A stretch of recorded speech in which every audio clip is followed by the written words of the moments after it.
This is Game Day exclusive on Talksport. Fake Carruthers, Sam Matterface and former England captain Stuart Pearce with you live from North London at the Tottenham Hotspur Stadium.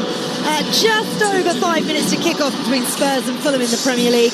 The drone footage outside of the Tottenham Hotspur Stadium is always spectacular, with a ring of blue around this spectacular stadium. And the light show is beginning as well. Under the lights at Tottenham is always great fun. You probably won't hear a word we're going to say in the next few minutes, but you'll certainly feel the atmosphere pumping. That is for sure. Now listen, no pressure here, but 19 goals scored in the 4 Premier League games so far today. That is an average of just under 5 goals a game. So we've got to not let the side down tonight, haven't we? Stu, let's talk about Archie Gray, shall we? Played just 72 minutes in the league this season. 71 on the opening day against Burnley and just 1 minute away to Brighton. Big opportunity for him tonight. Yeah, it certainly is. He's got his start. He's got to convince a new manager that's come through the door that he's worthy for a place in the team.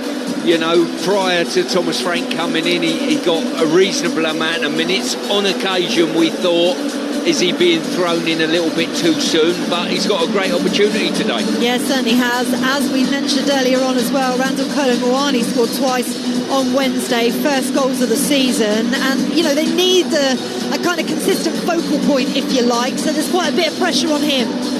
Yeah, for sure there is. You've got to hold the play up. If you've not got a decent centre forward to hold play up, you're never going to build anything and never going to get secondaries into the box. You could say exactly the same for Samuel Chukwueze, who gets his first start of the season. Kevin not quite managing to impress the way Fulham would have perhaps hoped he would, so he could perhaps add some real quality down Fulham's left-hand side, the Nigerian. Yeah, he's going to have to show that I think Fulham, we saw the game at Chelsea a few months ago and they were very, very impressive, I thought, until the referee chalked a goal off that we thought was criminal, and Chelsea went and won the game and turned it round. But I thought Fulham on the counter-attack and their general play was outstanding that day, and if that goal would have stood in the first half by Josh King, they'd have won the game comfortably. Yeah, they certainly would have done. The players are out. Stuart Outwell, the referee, has taken the ball off the Premier League plinth, and the two captains, Mickey van der Ven and Joachim Andersen, have led the players out in front of this packed home crowd. Few spits and spots everywhere, gaps, but I'm sure they will fill up when the fans start to leave the bar area. We need goals in this game, please, to match the excitement of the rest of the Premier League day. And it's only November, but it certainly feels like a must-win already for Thomas Frank, with home form a huge problem for this Tottenham Hotspur side. Surely then tonight is the night when they're up against Fulham, who've only taken 1 point away from home all season. This is the Premier League, though. Come on, it's never that simple, is it? Let's find out how it's going to unfold. Sit back and enjoy live and exclusive national radio commentary here on Talksport in the company of Stuart Pearce and Sam Matterface. Thank you very much, Faye. Good evening to you, everyone. Welcome to the Tottenham Hotspur Stadium in North London. Well, Stuart, you know this. The thing about Paris is you can always romanticise it.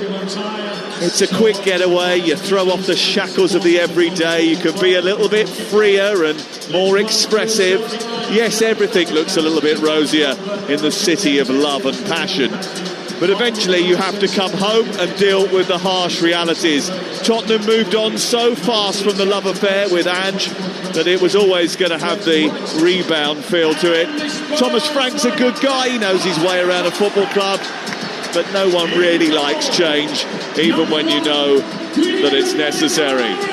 This stadium that Tottenham have built was constructed with adventure in mind, and the transition from the daring do of Postecoglou to the functional Frank football has seen some fall out of love with it all. Neither delivered results here, though, and trying to do so against Marco Silva and Fulham, whose own relationship seemed a little bit rocky 2 weeks ago, is not going to be easy. Fulham are actually terrible at playing away from home in terms of putting results on the board, but after Silva and his bosses renewed their vows in the international break, there was a greater confidence about them in victory over Sunderland, and win tonight and they can go within a point of their hosts. Saturday night is often date night, but it's also the night when someone gets their heart broken. Will it be Tottenham or will it be Fulham? Tottenham make several changes from the midweek.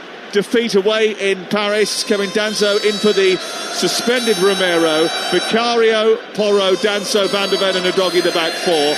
Bergvall, Paulinho in grey. Kudus, Kolo Muani and Richarlison in attack. Fulham in white, in black shirts tonight with gold trim, with Leno in goal making his 125th consecutive Premier League start. Tete, Anderson, Bassi and Sessegnon. Iwobi and Berger, the most used Fulham player. Harry Wilson, Josh King and Sam Chukwueze getting his first Premier League start behind Raul Jimenez in attack. Our referee Stuart Atwell, Andy Madley is the VAR. Talksport is always the best way to follow football, and Sunday is no different. An extra instalment of live Premier League football from 12 as Manchester United go to Palace, followed by 4 Sunday afternoon fixtures that we will whiz around on Game Day Live. But right now, it's about who's got the stomach for the fight and the heart of desire. Spurs need to give their biggest supporters something to shout about, and Fulham want to leave them feeling hollow again. It's Tottenham Hotspur against Fulham, and it's underway only on Talksport. And Fulham shooting from left to right in the first half in those black jerseys with black shorts and socks, and it's the white and dark blue shorts of Tottenham Hotspur attacking the goal away to our left. Stuart Pearce knew how to play with heart and head, and I wonder how much of the front-footed form we saw in Paris we'll get from Tottenham Hotspur tonight. Well, I think it's absolutely essential they do. You say the city of love and romance in Paris. There wasn't much love and romance down the Holloway Road last weekend either at Arsenal, was there? There certainly wasn't. They're going to have to say to their fans, if you're a Tottenham player out there tonight, you say, I'm going to get on the front foot and get some of these supporters off their seat and get behind us. Paulinho just short of the halfway line, former Fulham player of the season from 22-23, tucks it back to Kevin Danso. This pitch still not back to being perfect after the NFL took up residence here. We saw it against Manchester United and it was bare in certain areas, and it certainly looks a little bit sketchy again tonight. I'm just looking at the front line of Tottenham. They're playing with a back four, if you like, a 3 in midfield, varying, and then a sort of offset 3. It's a front 2 with Kudus playing on the right hand side, and they're expecting Udogie to get up and down and cover the whole wing like a wing back, but playing as a left back. Yes, a bit like what we mentioned to Jamie O'Hara just before 7 o'clock tonight. Here is Kolo Muani on the halfway line, taking the ball in and feeding Kudus, who gets the ball back to Mickey van der Ven, who is the joint top scorer in this Tottenham team.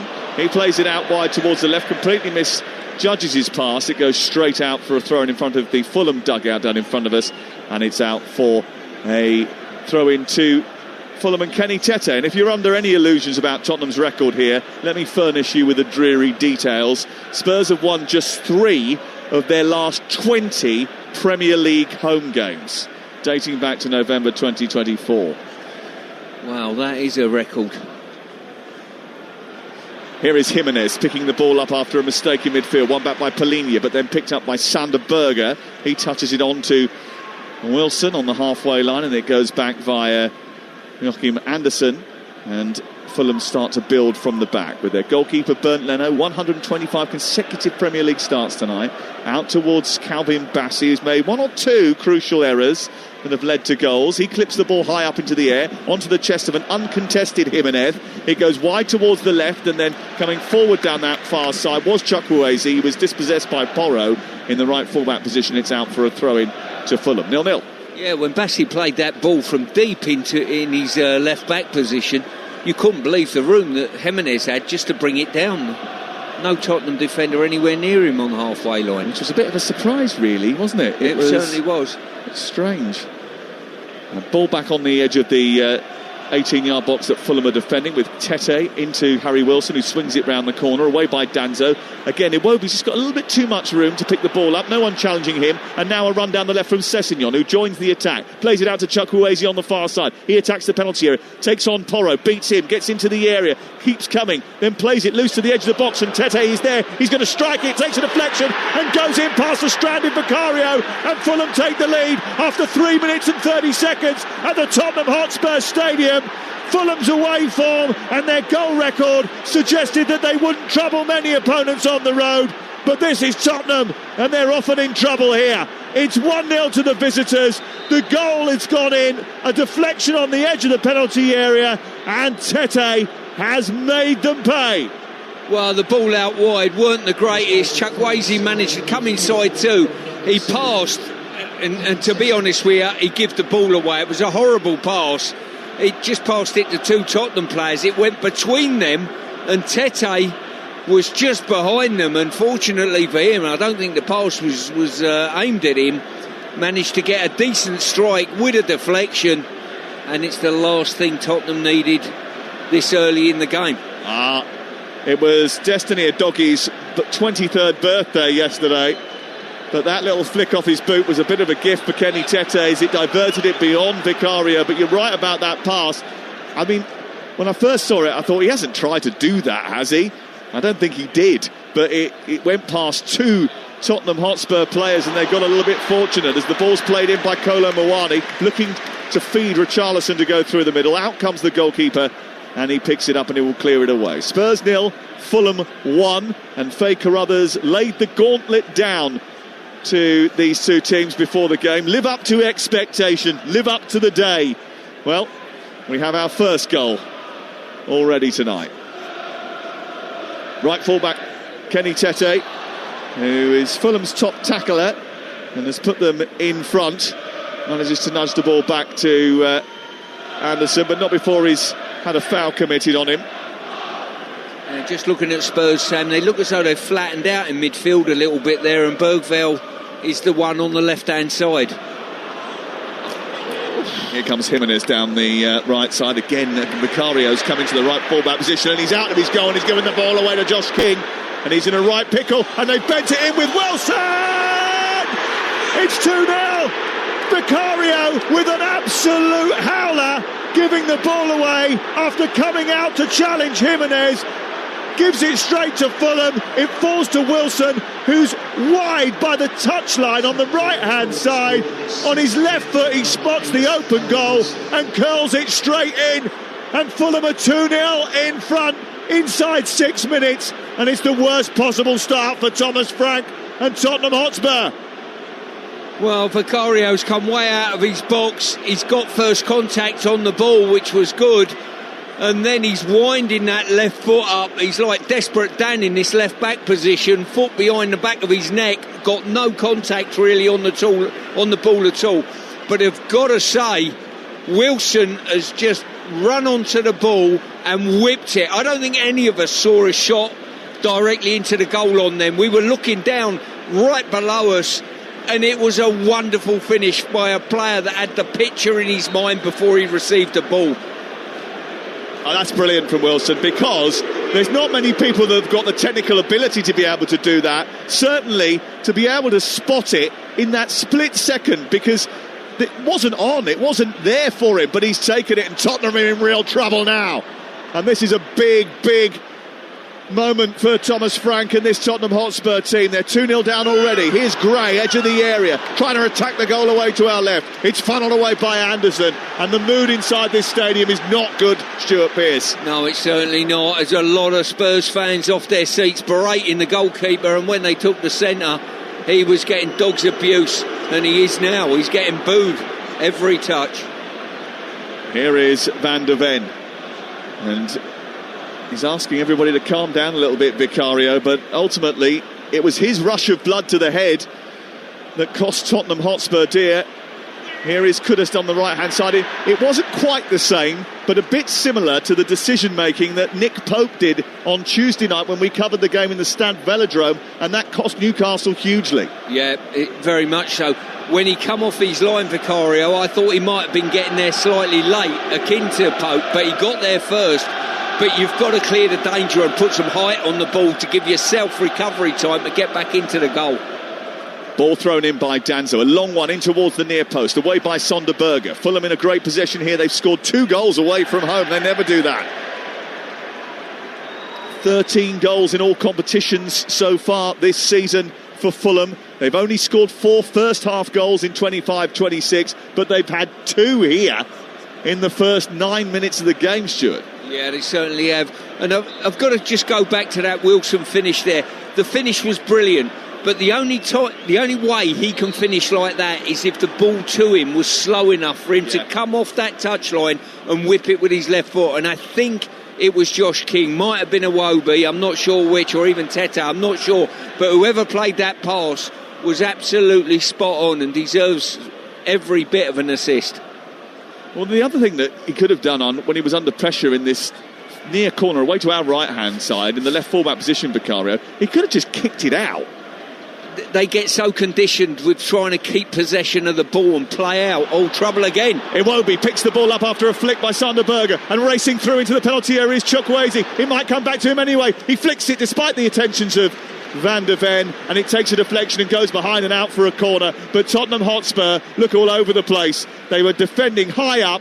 Pedro Porro went in to try and snatch the ball on the halfway line. He didn't get it right. Iwobi turned it round the corner, and Chukwueze was only prevented from getting across to the far post by the speed of Mickey Van der Ven. I've seen this once, and if he goes down, that's a penalty.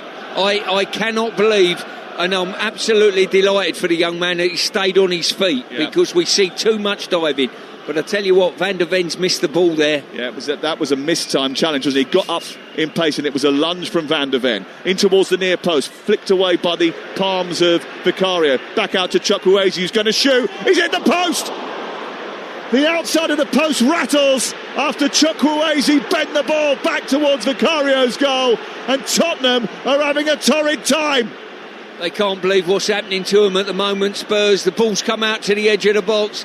Chukwueze has just drew the defender onto him. He should have really realised he's give his wicket away slightly on the edge of the box, but he's opened the goal up and just give it too much, and it's hit the outside of the post.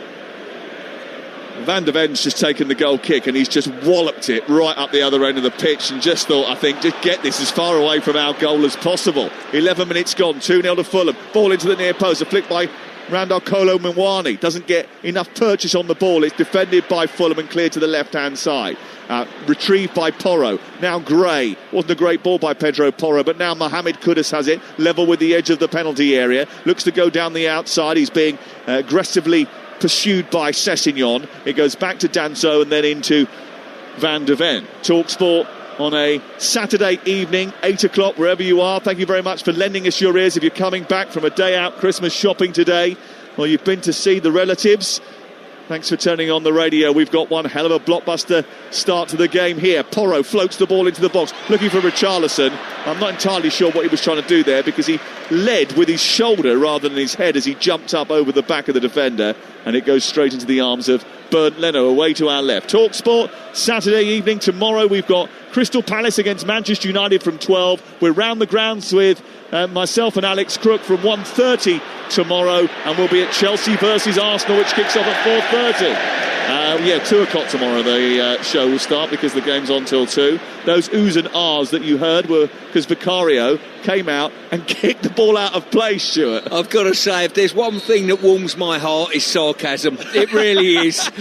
And the sarcastic round of applause from everyone in this stadium, bar the Fulham fans, was brilliant. Oh dear. I mean, you have to have a bit of gallows humour if you're a Tottenham fan at the moment, don't you? Well, you certainly do this evening. But I tell you what, once again, a good run in behind. But Tottenham's defence is wide open. Van der Ven's gone into midfield to go and track Josh King, and they've just used that as a decoy and played the ball in behind, and they're wide open. Oh, their home record is so bad. I mean, this time last year, actually, Brentford had the best home record in the Premier League, so it's such a change from Thomas Frank. Spurs could do with importing a bit of that Brentford home form that Thomas Frank engendered last year. Fulham's road form has been startlingly bad. They've lost their last 5 Premier League away forms, but they're 2-0 in front here, and they're coming forward again with Wilson. Out to Chukwueze, left side of the area, into Wilson, too much room, gets the shot away, blocked by Danso, back in from the left-hand side. Wilson tries to find Josh King inside the 6-yard box, but the offside flag was handball. Up anyway. It might have been handball against Josh King, and it's going to be a free kick right on the edge of the 6-yard box. But again, it's too easy for Fulham to get into the penalty area and come up with a moment that can penetrate this defence. Yeah, but what they've done, they've gone from back to front really quickly, a give away a possession, but they've got 5 and 6 players in the box for them very, very quickly. Thomas Frank spoke yesterday about the pain he felt after the North London derby. PSG, he said, was better, and they still lost, and they're behind here. And if you look at the goals conceded column now, Stuart Pearce, Guillermo Vicario has conceded 13 goals in his last 3 games and 14 minutes. Well, that is a worrying statistic for any team. Richarlison trying to get on the end of a brilliant ball by Pedro Porro, and for some reason he didn't get it under control. If he had done, he would have been within a chance of rounding the goalkeeper and making it 2-1. Yeah, I think he just sliced the ball slightly, which took it away from Richarlison to give him some form of credit. Oh dear, Jimenez getting in front of Danso, who was dithering, and now the ball's been played wide and Sessegnon is up with the attack. It's a low ball into the box. Wilson is onside here, is he? No, the offside flag is up. They should have let them put the ball in the net just in case. This is why, I tell you what, that was marginal, to be fair. Very, very marginal. He was offside. I think the linesman got the correct decision. But I'm a bit umanari about when you stop games and when you don't. It was probably about a foot off. I mean, that is one of those that if that had been allowed to continue, we'd have been sitting here for the next 2 minutes on a VAR check. Yeah, there's indeed. No doubt about it. Yeah, no doubt about that. It was very, very close. But I don't understand when the officials are told to stop the game quickly and when they're allowed to let the game carry on. They're supposed to say if it's within sort of 5 yards, they're supposed to allow it to continue until the conclusion of the play. Well, that was within 5 inches. I don't know about 5 yards, Sam. It was very, very tight. And I don't understand why the referee decided to stop the game before Harry Wilson put the ball into an empty net. And he spared some more Tottenham blushes, that is for sure. They could have had a third here. Here is Wilson, just short of the halfway line. Picked up by Tete. A doggy brings him down, but the ball then flicks off. Wilson goes out. They want to throw in Fulham. They're not going to get it. It's going to go Tottenham's way. Fulham's start has been pretty stellar. 2-0 up. Another Tottenham meltdown at home. Can they show that they've got a bit about them? In fact, there was a former Tottenham player on the Talksport breakfast show this week who said that Thomas Frank lacked the cojones to manage Tottenham Hotspur this week. Frank was asked about it in his press conference, handled it pretty well. He's a big boy. But the observation that Vega made about the lack of buy-in from the players does raise questions. Are they all on board with what he's doing? Does the dressing room believe in what he is offering them up? I think the bottom line is, if you're the ownership of this football club, you would be in every rights to walk down to the dressing room and say, gentlemen, get in tune with the manager, because he's going to be here a long time, and you might not be if you don't get in tune with him. That will be my proviso on this one. Well, they've got the balance wrong again today in terms of attack and defence, and they're having to defend here as a free kick is taken by Fulham. It comes through to Tete. Again, Jimenez manages to get hold of it too easily and bends the ball into the path of Chukwueze, who attacks down the left wing once more. Tries to feed it into Sessegnon. Well stopped by Pedro Porro, who takes it towards the perimeter of the pitch over on the far side and then tries to move upfield towards Kolo Muani. The ball cleared by Fulham and out for a throw-in over on the far side. 18 gone. You're listening to Talksport. Earlier on today, Brentford beat Burnley by 3-1. Brentford into the top half as a result of that. Manchester City beat Leeds just about. They go up into second. Sunderland beat Bournemouth by 3-2, and they're into the top 4 now. And it's 2-0 here for Fulham. Newcastle winners away at Everton with a thumping 4-1 victory. They were 3-0 up at half-time. And Fulham could have been 3-0 up within 20 minutes here. The ball is with Josh King, who's brought to the floor by Mickey van der Ven. A free kick is given. Yeah, I think the most alarming thing for Spurs, aside from the scoreline at the moment, is the fact that Fulham have found, probably on I would have thought 4 occasions at least, gaping holes in the back line. Here it goes again. Van der Ven stepped in all the way on Josh King, and that just leaves a cheddar gorge of a gap. In fact, he's gone to press the goalkeeper now to centre half. Why would he do that? I don't know. I think you can pass Josh King over there personally to keep the shape of the back line. And now Bergval's gone in late on Joachim Andersen inside the penalty area. An unnecessary challenge when he was trying to press the ball. The pressing actually was all right in the game against PSG. They started really well doing that, and then it just sort of tailed off. and they can get it right. You know, they got it right against Manchester City. They won 2-0 away from home. Their pressing was superb that day, but they've just absolutely gone gung-ho in their press and left so many gaping holes. And that's a foul by Bergvall on Anderson, right on the edge of the area, which is going to generate a free kick. It's Tottenham 0, Fulham 2 on Talksport with Sky Sports. And don't forget that with Now you can stream all the Sky Sports action flexibly live. Tottenham versus Fulham, live right now. Search Now Sports. It's an interesting one here. Bergvall's gone to press Anderson, and Anderson's follow-through has ended up kicking Bergvall. So I'm not overly sure that... Well, the referee's not booked him, so he's not convinced it's the crime of the century.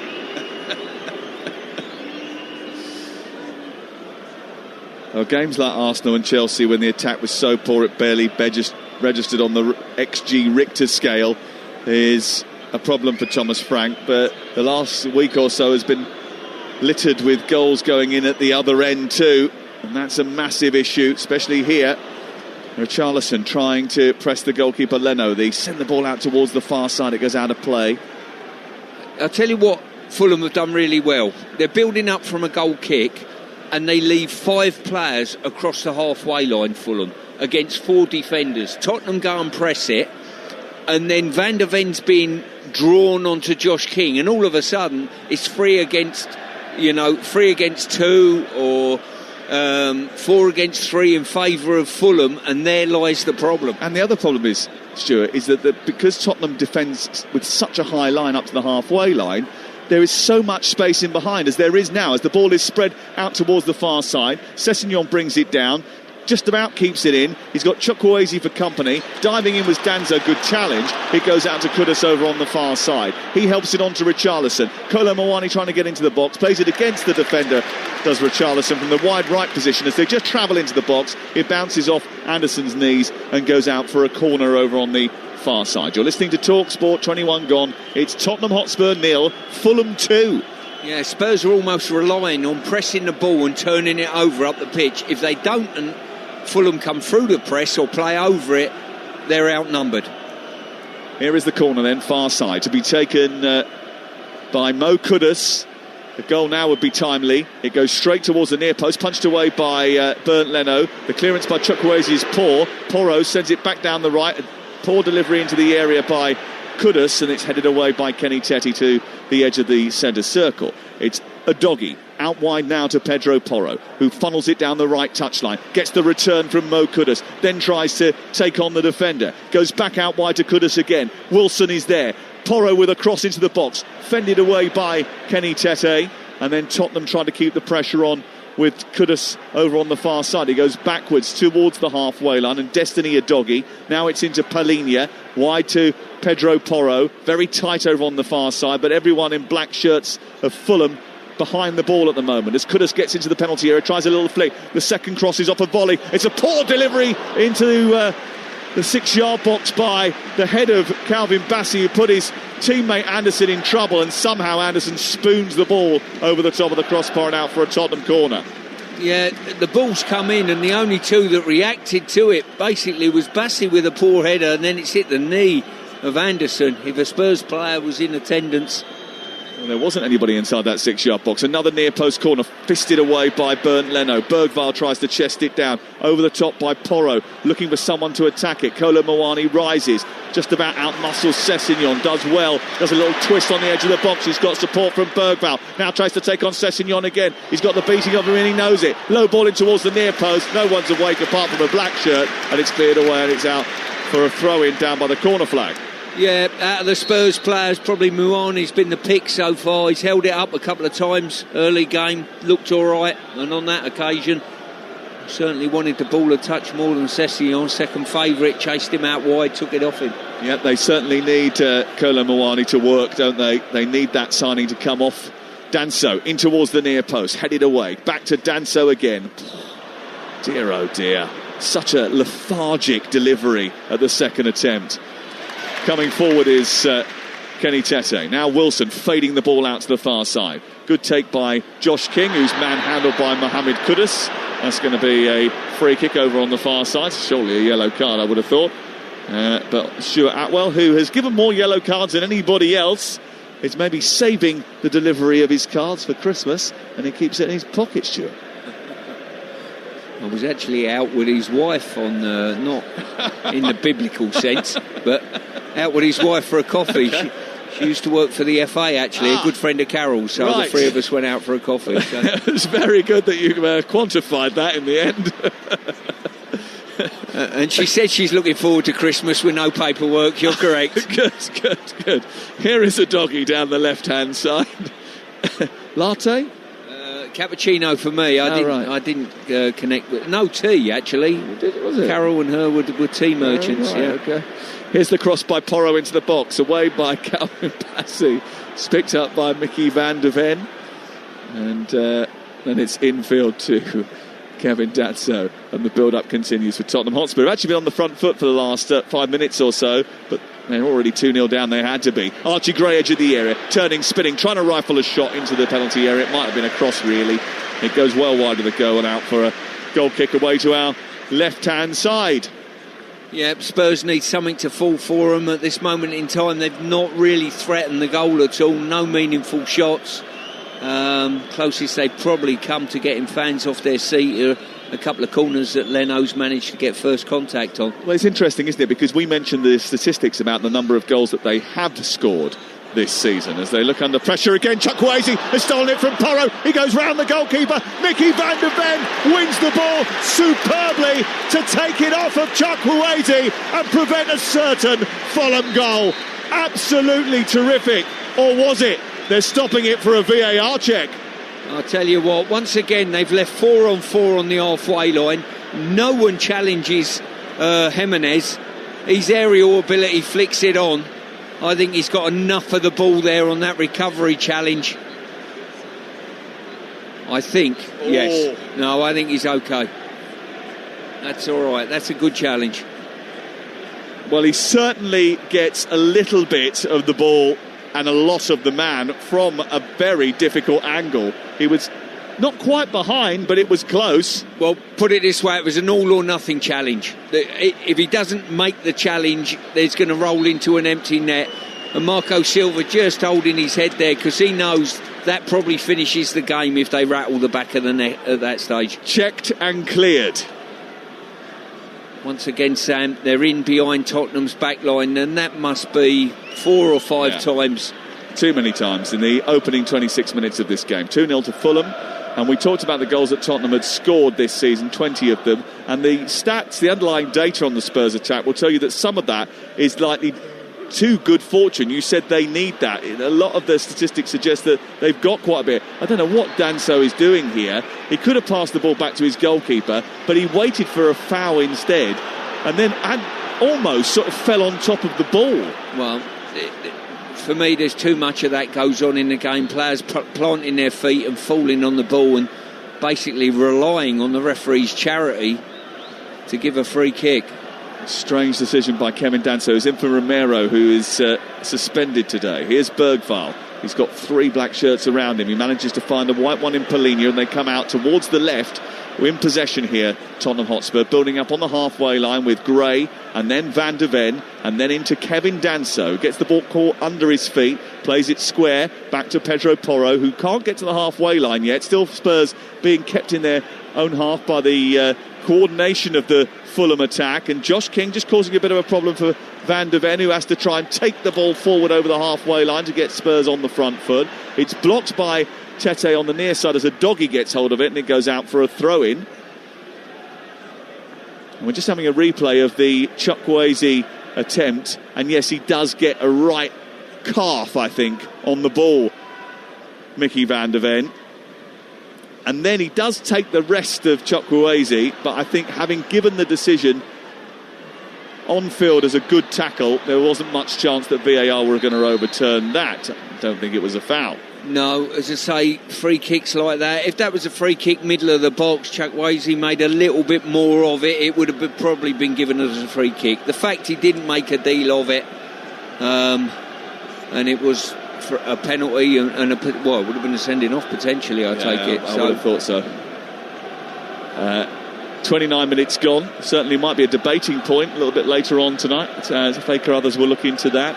03717223344. You can WhatsApp us, voice note us at any time, 81089. Here is the free kick to Tottenham Hotspur, 25 yards from the edge of the penalty area. It's whipped in by Kudus towards the back edge of the box. Palhinha with a header that loops into the air and keeps alive. Leading with the elbow, Van de Ven ends up causing problems for Anderson. And Van de Ven then leans over and gives him a bit of verbals. And Van de Ven, who's been a little bit spicy actually in the opening half an hour of this game, just taking his frustration out on the Fulham defender, Joachim Anderson, and he gets a yellow card as a result.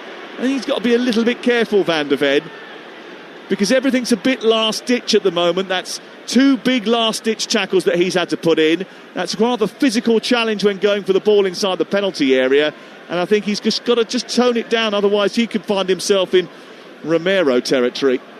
I'll tell you what, I can see why Van de Ven was livid. He's made no contact at all with the face of Anderson, who's gone down holding his face. So, you know, somewhere down the line, I think the game has got... We've had a young man at the right end of the pitch that stayed on his feet that could have drew 2 penalties that he hasn't done. And we've got to reward that. At the other end of the pitch, Van de Ven's got booked for something he hasn't done because Anderson's gone down holding his face. Yeah, I'm not sure whether he was booked for the challenge or whether he was booked for the reaction, which is why I think he's just got to be a little bit careful. He's also playing in a very weird position today, or the tactics that they're employing is a little bit strange, because every time the ball comes forward, he looks like he's slightly out of the line and desperate to charge forward and go into a sort of more aggressive press. Yeah, he does, and it's leaving his teammates high and dry, and they're not covering the gaps that are being left. Here is Van de Ven in possession and just over the halfway line. 2-0 to Fulham. Ball clipped out by Bergvall towards the far side, taken on by Kudus, and then with Pedro Porro setting it to cross, blocked by Sessegnon, and now Danzo's got to deal with Raul Jimenez, and then that's a poor attempt at trying to keep the ball in by Pedro Porro, and Jimenez has the throw. Oh dear. He's tried to throw the ball quickly to Sessegnon, then he's tried to stop himself, but by which time he sort of almost half released the ball and just foisted it straight into the ground and fallen over, and it's gone down as a foul throw, and Tottenham have the ball. I think I've just seen the shortest long throw ever, actually. To be fair, he hit his toes with it. It was that far away, you know, and you'd only get a long throw if you threw it and it landed on the end of Crook's toes, you know what I mean, that are at least 30 foot away from his New Delhi. Do you reckon he's...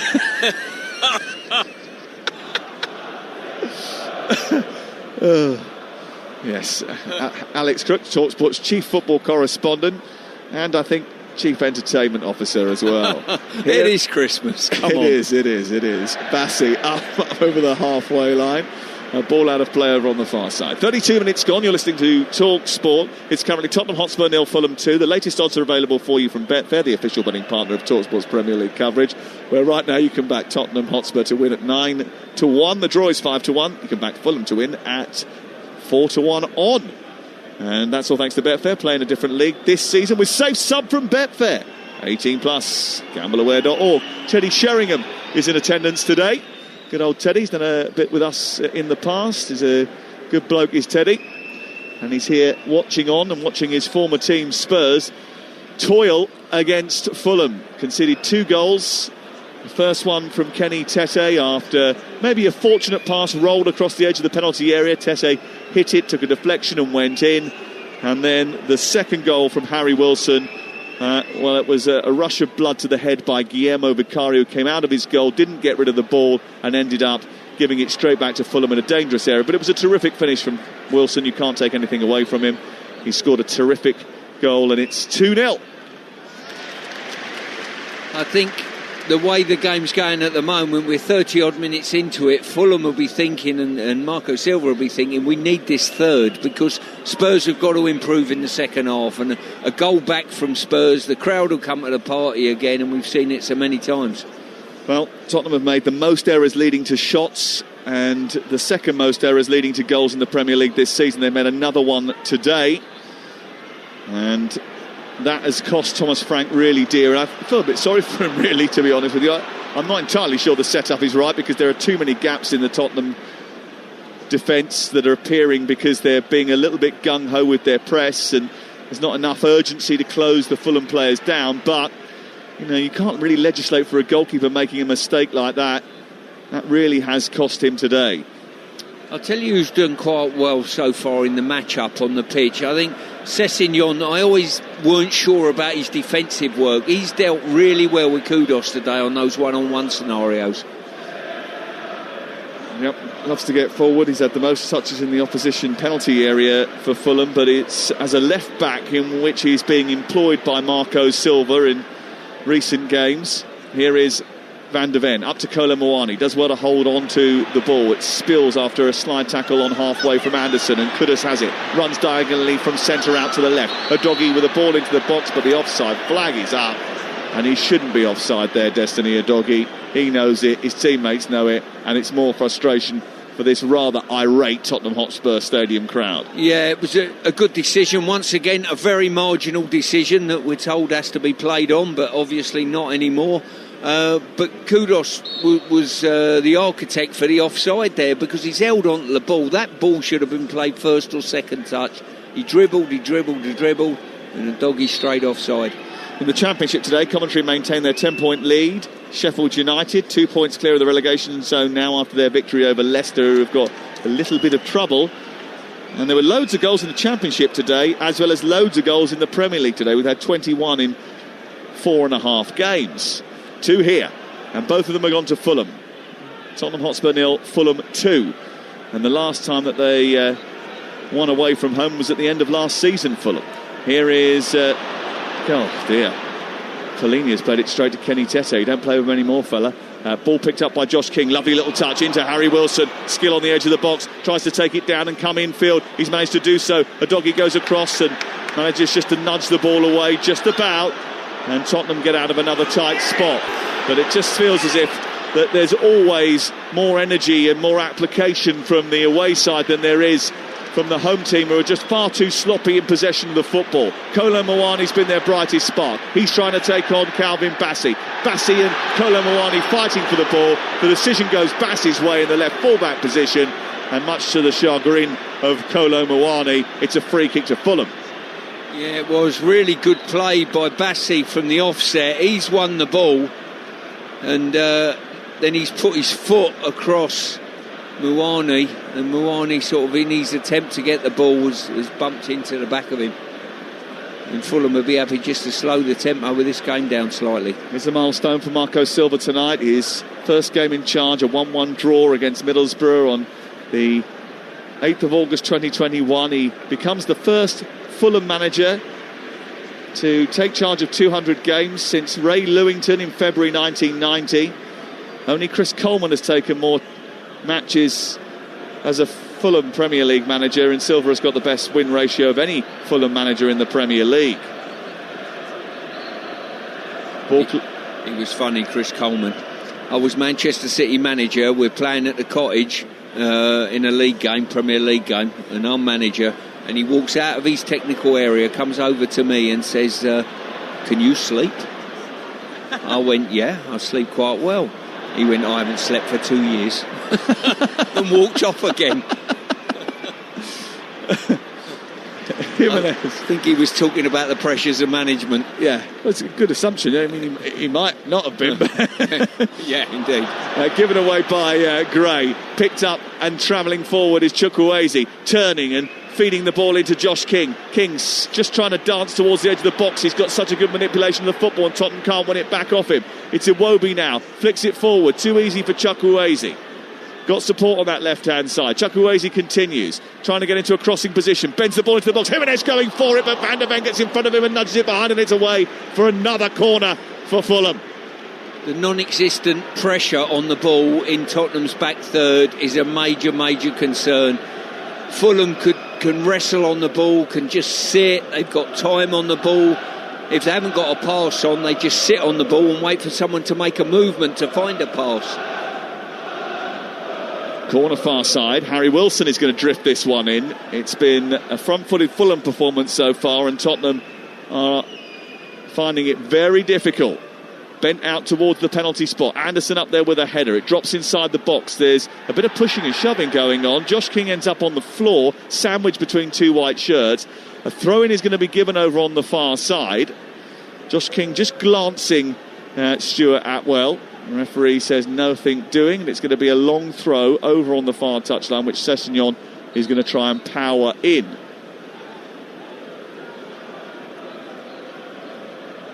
Berger goes up into the centre of the penalty areas. The ball loops up towards the near post. It wasn't a very long throw at all, and it was easily away by Richarlison in the end. They'd all lined up at the back post, but there was no chance of it ever reaching the danger zone. In the end, it goes all the way back to Bernd Leno, away to our left, and they'll build again. Left-footed whip on the ball from Wilson, up into the Tottenham half of the field. A leap by Danzo, but the first contact again is a black Fulham shirt. It goes through to Vicario, but it's been, I think it's been pretty tepid from Tottenham again today. They've had a brief sort of moment where they were putting Fulham under sustained pressure, but really and truly Fulham have looked the likeliest of scoring again. Yeah, I've got to concur with that. That is certainly the case. They'll need something from somewhere, a goal even, whether it be a mistake from a Fulham defender or whatever it may be. They need something to give them a lift. Brilliant from Josh King after good work from Bassi to win the ball back over on the far side. Wilson made a run through the centre. It wasn't spotted, and if it hadn't been, he was freeing loads of green grass. And he was a bit fortunate, Tottenham Hotspur, that the ball went all the way back to Anderson. Sessegnon under pressure from Kudus, turns it back to Bernd Leno, immediately lifts the ball forward into midfield. It wasn't particularly accurate. There was a collision between King and Anderson. The ball is turned over by Berger, but Tete had fouled Kolo Muani before that. It's going to be a free kick 9 yards in front of the centre circle, just left of centre, with 4.5 minutes to go before half-time. In 26 Premier League matches, Tottenham have at least salvaged a point after being 2 or more goals down in a Premier League match. They're accustomed to going down by 2 or more goals and getting themselves back in a game, with only Manchester United doing so on more occasions in the history of the competition, 30 times. Well, and that's probably United's team viewed in a slightly different context than Tottenham's team, I would say. Yes, maybe we're being a little bit optimistic, but, you know, trying to keep people interested. Here is Porro into the box, away by Wilson, picked up by Chukwueze. Now Josh King is escaping on the counter-attack. He has got company. Destiny Udogie pinches the ball, just about. And then Kudus sees it back to the goalkeeper. Vicario away. It's up towards Kolo Muani. Headed down by Sander Berger. Collected by Iwobi. 2-0 to Fulham here on Talksport Live on this Saturday evening on the night where Manchester City have won at home dramatically. Brentford have beaten Burnley. Sunderland have come back from 2 goals down against Bournemouth to win 3-2. And Newcastle United have thrashed Everton. Udogie to take the throw-in on this left-hand side. He tosses the ball to the halfway line. Richarlison held it for about a second, then lost it. Wilson plays it against the Brazilian. It's a throw-in to the visitors, and just like every now and again, you just look at the Tottenham body language when something doesn't quite go their way, and it doesn't look very good. It looks a little bit sort of, I don't know, baffled, a bit sort of, not like they're giving up, but a little bit so frustrated with the way things are going. They almost feel as if the weight of the world is on their shoulders. Maybe for Thomas Frank it feels like that as the ball goes out towards the far side. Pedro Porro gets to the halfway line, doesn't go quick enough over it, and the fans don't like that. It's sent wide towards the right-hand side, and Kudus goes on the outside of the defender, tries to get to the byline. Sessegnon sticks with him eventually. It goes back to Porro, who's crossing to the box towards Kolo Muani, travels through the area, away by Tete, and then further clear by Anderson towards the halfway line. 2.5 to go before the break. Can Tottenham do something right at the end of the first 45? Bergvall out wide towards the right. Kudus.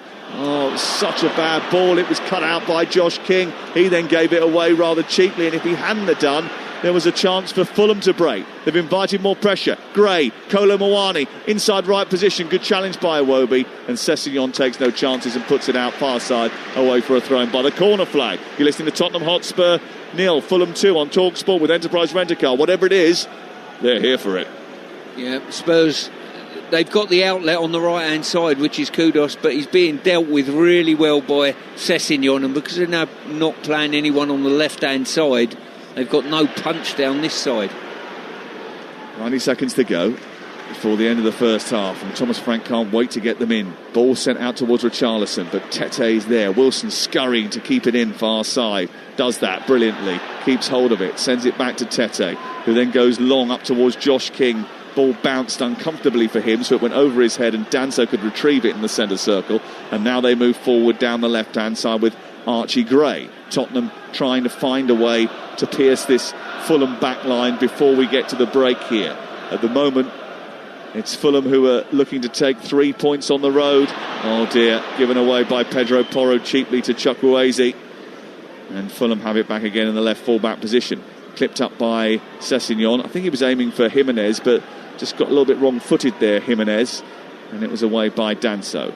Gray travelling with it, sending it wide. Now on to Kudus, who runs at pace towards the edge of the area, feeds it into Gray. Gray with a chance to cross. It's a good one towards Richarlison, but well stationed was Tete once more, who clips it out to the near touchline. Udogie retrieves it, tries to get to the edge of the area, gives it to Van der Ven, who smashes it goalwards left-footed. It's over the top of the crossbar. I'll tell you what, where we've got to give Fulham credit for, whether it be from corners or free play, they've defended the box really well from crosses coming in, I've got to say. Well, I don't know how au fait you are with the expected goals metric, Stuart. I imagine because of your work in the West Ham United recently, you are fully across it.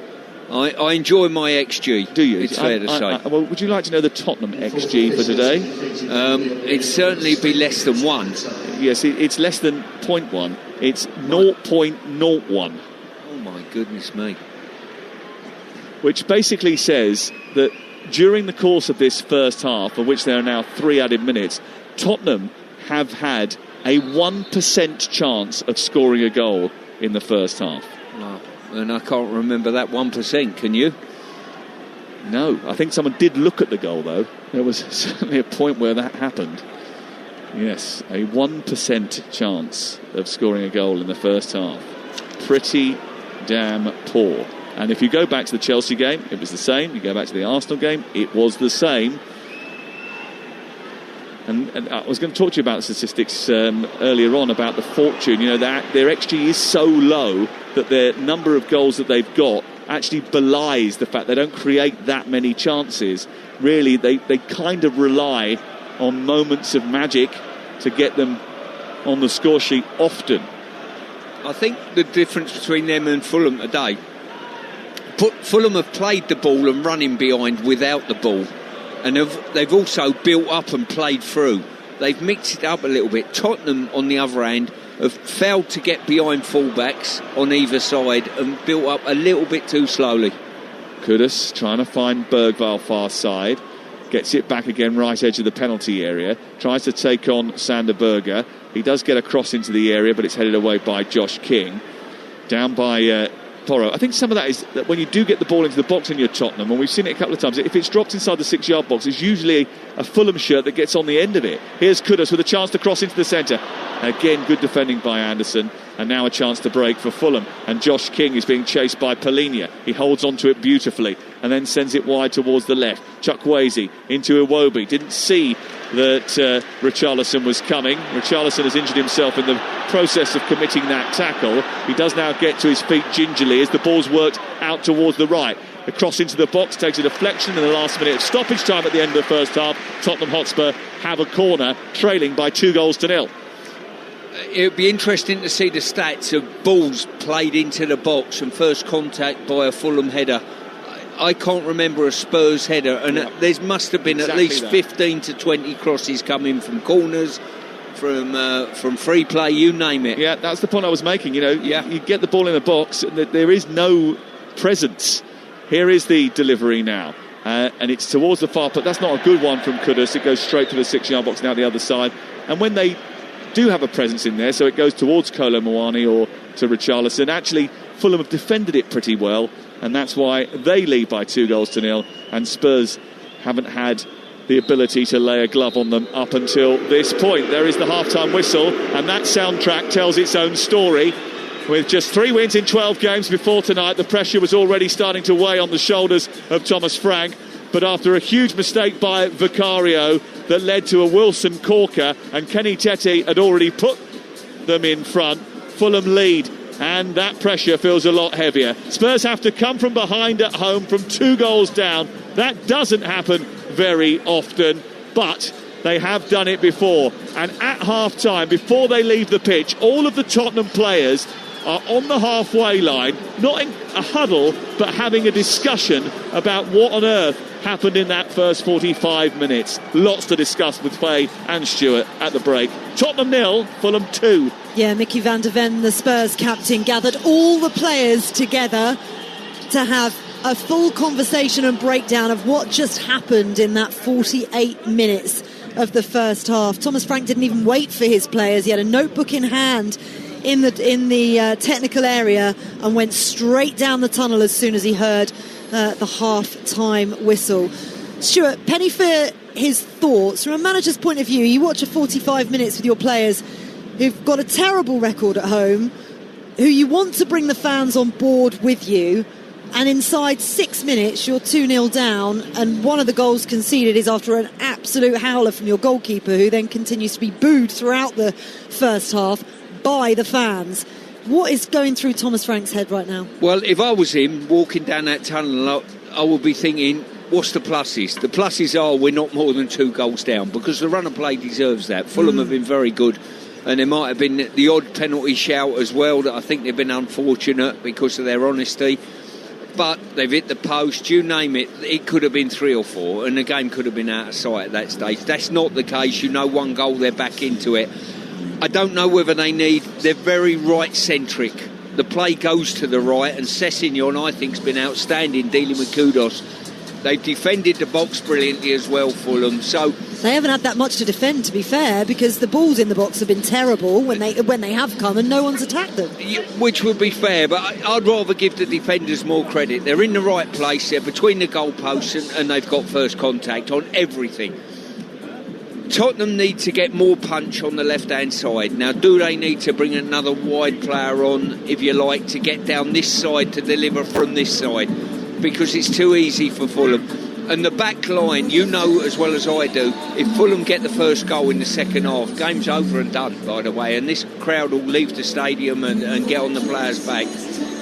Tottenham need to get the next goal. They need to have more threat down the left-hand side, and I think that's a personnel situation, because they got Bergvall out here, who's not a wide player, tucked in, so they need that definitely.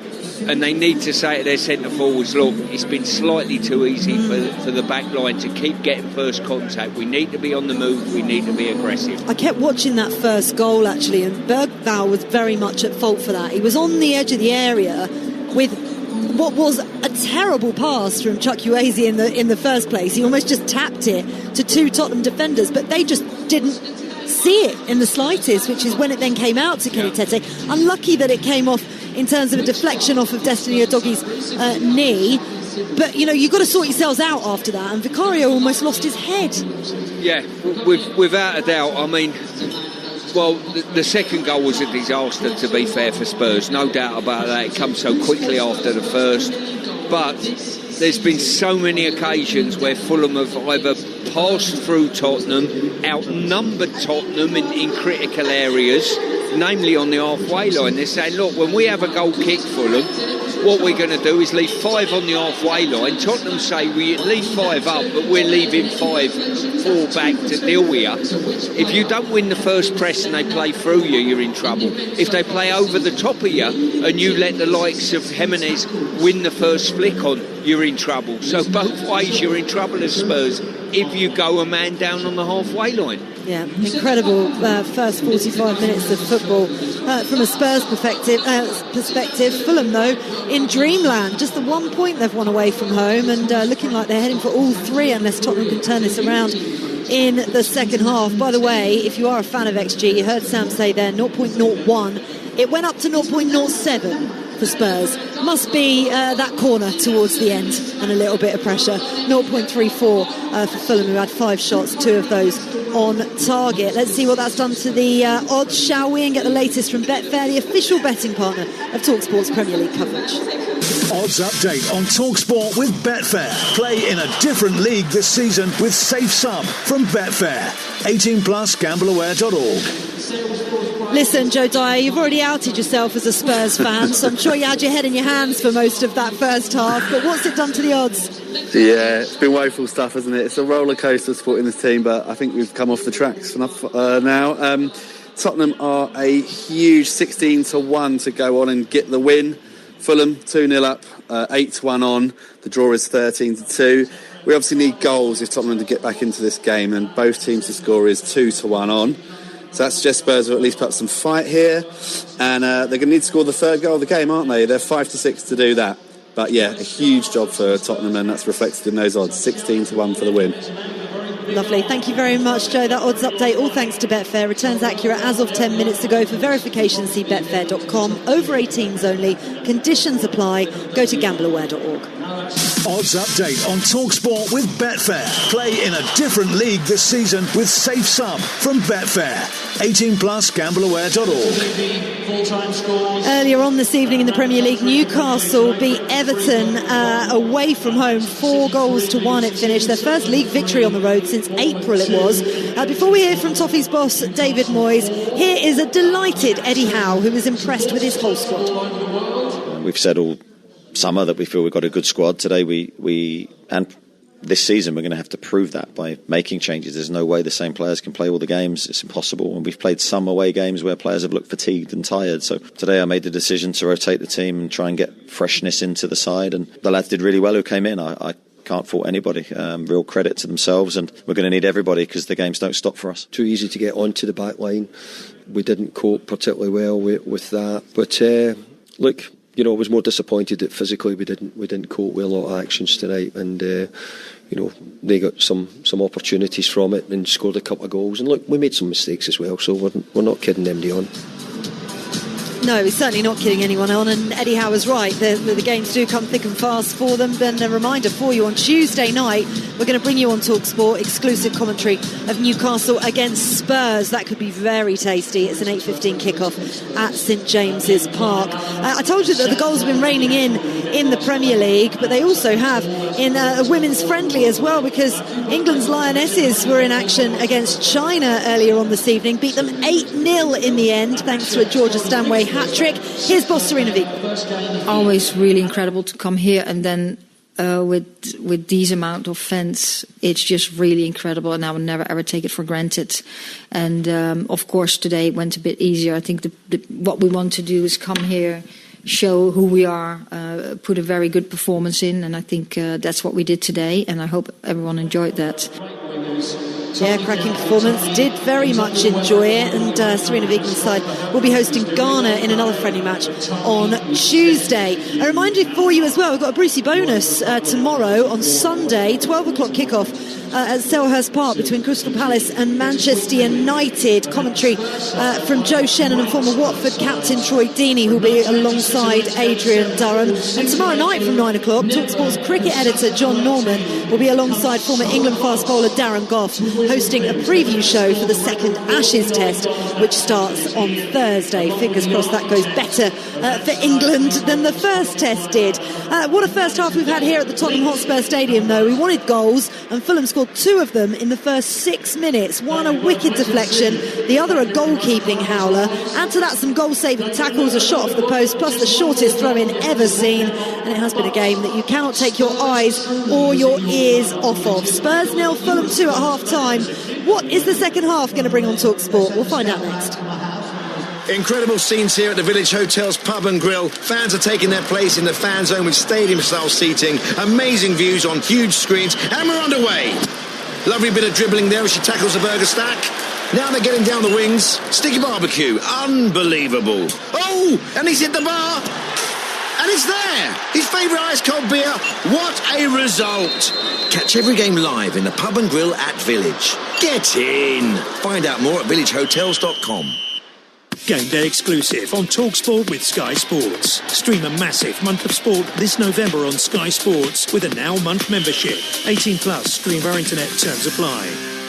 Deals, deals, deals! Mega Monster deals! Unbelievably epic savings! Mind-boggling deals! Shh! At Screwfix, our Black Friday deals are so good, we don't need to shout about them. Save on everything you need to get the job done. Power tools, safety and workwear, landscaping and outdoor, and electrical. On the app, in-store or online.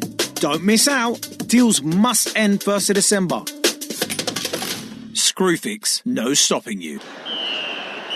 The beautiful game doesn't stop at the final whistle, and neither does the sun.co.uk. So you can go beyond the last kick with expert insight into the big moments and in-depth analysis of tactics, plus the latest breaking news and exclusives. And you can get it whenever and wherever you want it. To keep up with every kick, just head to thesun.co.uk. It's unbeatable. This Christmas, McDonald's and the Elf on the Shelf are bringing festive tasks to your little ones, like writing a Christmas card for your postie. Thank you. You're one happy helper.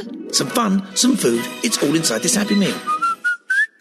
Until the 30th of December from 11 a.m. Includes one pre-selected book or toy while stocks last. Subject to availability. Fair ordering policy applies. He's having a blinder. He's clipped the post. He's looking formidable. Then... substitution. His game might be over, but yours isn't. With Betfair's Safe Sub, your bet simply rolls onto the player coming on. Playing a different league with Betfair. Valid on selected leagues and markets only. Applies to singles, multiples and bet builder bets on qualified player outcome selections. Does not apply to odds boost. T's and C's and exclusions apply. 18 plus gambleaware.org. We all fantasize about our perfect home. Watching the big game cozied up in the snug. Another 7-0 win! Balmy summer nights with the kids playing on the lawn. We're playing real-life football! But come on, this isn't real. Listen, if you're serious about making your fantasy a reality, find out what your home is worth instantly with a free online valuation estimate. Get real about moving. Get on the market. Most common time to obtain an online quote between 1st of April 2024 and 30th of June 2024 was under 3 minutes. Excludes Northern Ireland. Imagine a place where you can escape for a day. Get immersed in a world of rooms, inspiration and expertise. Where you can laze in luxury accommodation. And kids can feast from 95 pence. Tickets are free to everyone and include all the attractions. You've just imagined a day out at IKEA. IKEA, the wonderful everyday. Game day exclusive on Talksport with Enterprise Rent-A-Car. Here for it. Book now at enterprise.co.uk. Ignition Football. Game day exclusive on Talksport. He's there, he's going to strike it, takes a deflection and goes in past the stranded Vicario, and Fulham take the lead after 3 minutes and 30 seconds. And it's the last thing Tottenham needed. Vicario's coming to the right fullback position and he's out of his goal and he's giving the ball away to Josh King, and he's in a right pickle and they've bent it in with Wilson! It's 2-0! A lot of Spurs fans off their seats berating the goalkeeper. Tottenham have had a 1% chance of scoring a goal in the first half. Wow, that is just not good enough if you're a Tottenham player or fan, or indeed the head coach of this club. Thomas Frank, no doubt, will have had a frank conversation with his players after that first half performance. This is Game Day exclusive on Talksport. I'm Faye Carruthers, and we've been treated to a cracking first half of football here at the Tottenham Hotspur Stadium. There is a lull amongst the fans, I think it's fair to say. They can't quite believe what they've just seen. If you're a Fulham fan, though, delighted. They lead Spurs by 2-0. Doesn't tell half the story, though, with Tottenham booed off at half-time and their goalkeeper Vicario booed throughout the game after a howler in the 6th minute. Penny for the thoughts of Spurs fan Majestic. You'll hear them at full-time. He's going to be alongside Jermaine Pennant on the Sports Bar Weekender and taking your calls on this match and all of today's footballing action as well. Make sure you get calls in 03717 223344. Fulham players are out already, getting themselves prepared. The Tottenham players jogging out. They know they've got a big second half in front of them. We will find out whether or not Thomas Frank has made any changes very shortly. I'm going to hand you over to our match commentary team of former England captain Stuart Pearce, who is alongside Talksport's chief football commentator Sam Matterface. No is the answer for Tottenham Hotspur. Everybody who was selected in the first half is back out again for the second. And that means only one thing, Stuart Pearce, that Thomas Frank has said, go and sort this situation out yourselves. Well, that's the way it looks. I also try to put myself in his mindset as well. To get another wide player in Johnson on, Bergvall's done okay, you know, he would probably be the natural one to come off, but if you wanted to do it and keep Bergvall on the pitch, because he's been steady away for Tottenham, you might have to take one of your strikers off, and that's something you can't do because it sends a terrible message out of the crowd, and they'll say, we need a goal, and you've taken one of our front two off. Well, no Premier League side has had fewer first half shots this season than Tottenham Hotspur, and they looked inadequate in front of goal in that first 45 minutes. Thomas Frank actually said he felt better in his body after Wednesday night's game with PSG because Tottenham really competed. Well, they haven't competed well enough in this first 45. Let's see what they've got in the second. Archie Gray about to kick off. White shirts, dark shorts and white socks attacking the goal away to our right. It's all black for the visitors who lead by 2-0, shooting towards the left in the second 45. And I'll go through the 2-11s in just a second, but Porro has just launched the ball towards the edge of the Fulham penalty area from deep in the right side of the pitch. He's picked it up after it was repelled first time, and then it's fallen to Kolo Muani, who strikes on the volley after it's chested down by Bassi, but it hits Bassi in the midriff and is cleared away by Fulham. Picked up by Chukwueze, who sends it on to Josh King. Van de Ven used his speed to accelerate to get back in front of King and sees it back to his goalkeeper. I tell you what, Bassi done brilliant there. Firstly, he got first contact, but it got away from him. And then when he was there, he stood tall and proud and blocked the shot brilliantly. Yeah, he's quite a character, Calvin Bassi. He's a good talker. He had a little bit of a misjudgment. I think the ball just sort of kicked up off the turf onto his body, but it came back into Kolo Muani, and it was a really good bit of defending. He made himself massive with his chest to manage to clear for Tottenham. Iwobi escapes the attentions of Bergvall, gets to the far side, keeps possession, and then brings the ball back in field. There's a lot of empty seats inside this stadium. In fact, there's 46,000 season ticket holders at Tottenham, and I was told earlier on a lot of the tickets had been a high proportion of them, but there was a bigger than normal number was set up for resale this time around. Maybe it's the kick-off time, maybe it's that time of the year, but I just wonder how many empty seats there will be in this second half. As Sessegnon goes down the left, a chance to cross. Poor delivery, actually. If he'd sent it, driven it to the near post, Wilson was there. Oh, Vicario with a poor throw out, almost gave it away to Kenny Tete. More pressure from Fulham, and Josh King commits a foul on Bergvall. And again, Stuart Atwell blows the whistle, and it's a bit of a reprieve for Tottenham Hotspur. 2 minutes gone second half.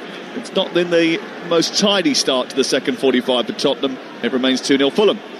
Yep, and they'll need to put some pressure on this Fulham goal if they want to get back into the game. At the moment, slow build up from Spurs once again. Well, the last time that Fulham won an away game, they beat Thomas Frank's Brentford. And Fulham are unbeaten in their last 3 Premier League meetings with Spurs, having lost 14 of the previous 16 prior to that. Tottenham's last win, 2-0, October 2023. Both goals coming following intercepted Calvin Bassi passes, finished off by Son and Maddison. The result at the time put Tottenham top of the Premier League, 23 points from 9 games, October 2023. They were 2 ahead that day of second place Manchester City. That feels like a very long time ago.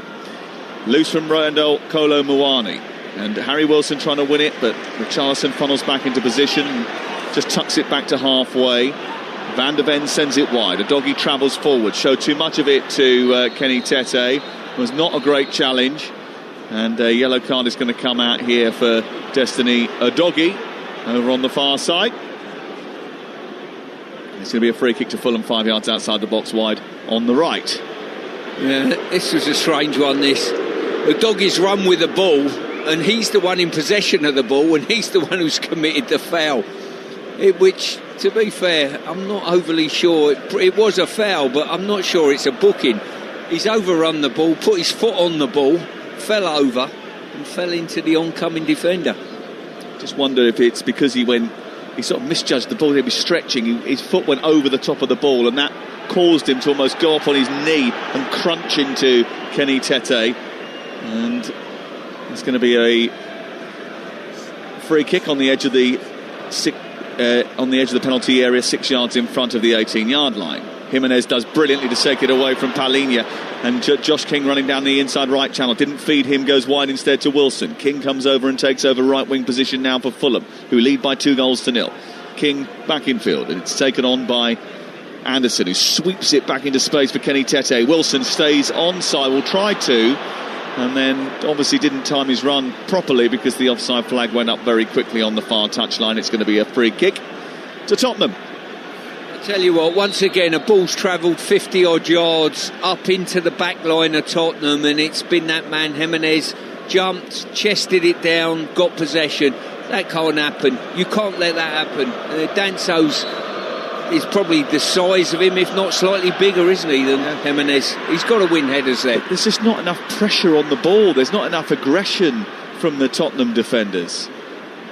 You know, it's so easy for Fulham to play football in the middle of this pitch. They can get hold of it, they can knock it about. There's spaces that they shouldn't be, and that's been the case since the beginning of the game. Here's Vicario and Bernd Leno away to our right hand side, sending it long again. Danso doesn't win a header. There's a little bit of contact with Jimenez, but the referee's allowing play on because Tottenham have the ball. 51 gone. Fulham's only win since 2003 against Tottenham was back in 2013. Dimitar Berbatov scored against his former team. Fulham were managed by the former Tottenham boss Martin Jol at the time. The only away win, that is, since 2003. And it is Derby Day, and Tottenham don't have a good record on Derby days. Not recently, anyway. And they're struggling here, tossing the ball around amongst themselves inside the centre circle. Porro decides to advance forward, comes inside Chukwueze, goes wide out to Kudus. Kudus now looking to take on the fullback Sessegnon. He hasn't been able to beat him so far today. Looks to exchange passes with Porro. Now he does go on the outside of Sessegnon, but he adjusts his position and comes back to defend the Ghanaian, who's travelling down the right side of the box. Sets it back for Porro. Eventually he goes on the outside, tries to get across him, blocked by Sessegnon, whose defending has been very good today. It's out for a corner. Yeah, he's been outstanding at the moment. You know, Chukwueze has got back and doubled up on occasion, but in the main he's had to deal with things one-on-one and done it extremely well. Corner kick for Tottenham Hotspur, and remember the set plays have been pretty good from Tottenham this season. They've scored 6 goals from corners in the Premier League so far this campaign. Only Arsenal have got more. Here is Kudus in towards the near post, pushed away by Bernd Leno, who's under pressure from Mickey van der Ven. He did brilliantly. Wilson trying to escape on the counter, couldn't feed it to Chukwueze. One back by Kudus. Wilson just explaining to Chukwueze, if you're going to play in this team, you've got to work a lot harder than that. It didn't quite show the intent that was required when they lost the ball there. Here is Udogie, centre field. Everybody in black shirts behind the ball for Fulham. Tottenham's trying to get down the right side. Wilson with a challenge. The assistant on this near side, Konstantin Hatzidakis, didn't know which way to put the flag, but Harry Wilson was assertive in indicating a throw-in and got it. Yeah, just put his hand in his pocket, got out a 2-bob, flicked it up in the air, fell heads, so he just pointed in Fulham's direction. It was Towers, actually. The score is Tottenham 0, Fulham 2 on Talksport with Sky Sports. Don't forget that with Now you can stream all the Sky Sports action flexibly, like Tottenham against Fulham live right now. Search Now Sports. Van der Ven halfway, who's been aggressive in the game, sends the ball down the right side looking for Richarlison. A bit of pushing and shoving from Bassi. The referee lets that go. Richarlison's not happy about it and is demonstrative about it. Jimenez wins it back, ball released up to Wilson. Wilson trying to poke it through to Josh King, and King is running through into the penalty area, cuts back, tries to go beyond the defender, loses his footing, but then manages to regain it, sends it back to the edge of the area, and by that time a Tottenham player in Palhinha gets back to win the day.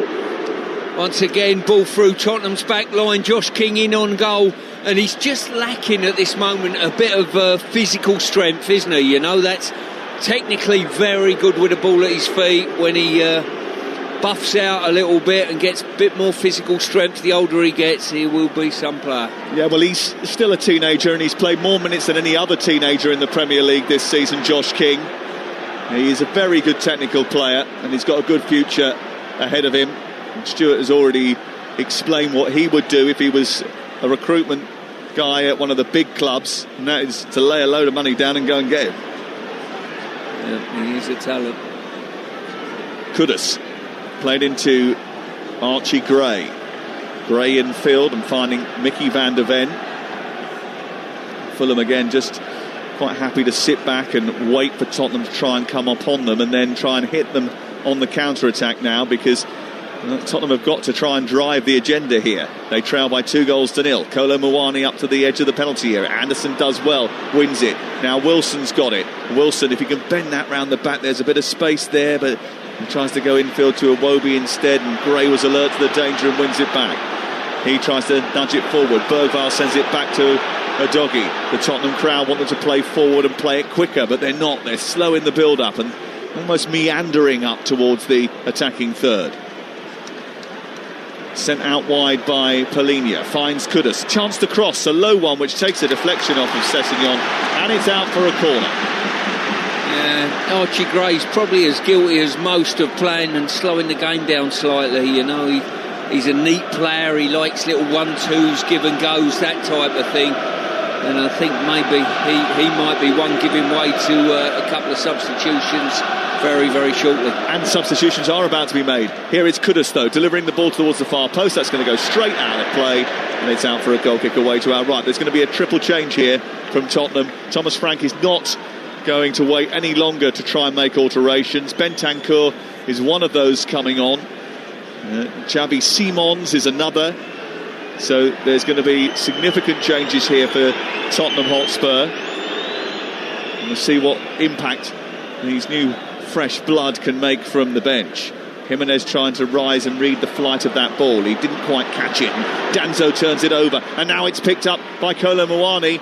And then he's engaged by Iwobi. Comes back out to the right. Porro with a cross. Kolo Muani with a header and ripples the side netting.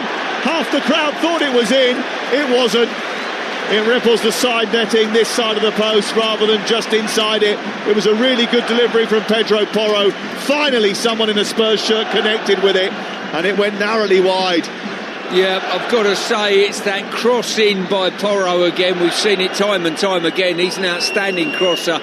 Your typical right back just whipped it in, a bit of curl coming back towards the forwards, and Muani done brilliantly. And slipped by Leno as he kicked it and sent it straight back for Spurs. Danzo finds Porro. His ball this time deflects off Anderson and goes behind and out for a corner kick. I think that sort of came off the top of his knee and then onto his chest and bounced behind. And for the first time, really, Tottenham just putting a bit of pressure on the Fulham backline, and they look a little bit uncomfortable. Yeah, just to describe it the best way, it was almost like a bouncer coming down, wasn't it, at Lord's? And he's put his bat up, he's skimmed off his bat, hit his chest, and gone into the slip area. Ashes ongoing, and the second test starts overnight later in the week. You'll be able to follow everything on the Talksport Cricket YouTube channel and get all of the reaction to every day's play. Here is the corner taken by Kudus in towards the near post, headed away by Wilson. Back in by Pedro Porro, who actually declined the cross and sent it to Kudus instead. Kudus then doesn't fancy his chances, so checks back and then goes on the outside again, right-footed, clips it up towards the far post. Polinia trying to keep it alive. He's a little bit wider out. He goes out of the area, actually, fires it into Bergvall, and then Udogie tries to go back towards the near touchline. Now it's with Kudus, travelling at speed, gets it onto his left foot. His cross is not a good one, comes back to Porro, strikes it, and now there are men over. Again, Fulham just not with the right decision to get out. Kudus is back in here, and he's volleyed the ball into the top corner from just inside the area. His first goal at the Tottenham Hotspur Stadium for Mo Kudus. He smashes it in towards the near post and beyond the goalkeeper. It was a little bit fortunate, but it's Mohamed Kudus into the top corner to put Tottenham on the scoreboard and maybe give them a lifeline. If anything, if I had a criticism of Fulham's performance, and it's been very good so far today, they've been a little bit lightweight in giving the ball away on occasion when they've turned it over, either being muscled out or a stray pass. And that was a point in case there, given away fairly cheaply by Wilson. And then Kudus took it on his chest and hit it And I thought Leno got a hand to it, but it's beat him at his near post with his top hand, and you would expect him to do slightly better, I think. Yeah. I mean, it was a strong strike, wasn't it, from Mohamed Kudus? But they are going to make the changes now. Archie Gray is coming off, and so is Richarlison. On comes Odegaard. Xavi Simons coming on, Bentancur coming on, and we're just waiting for the final name.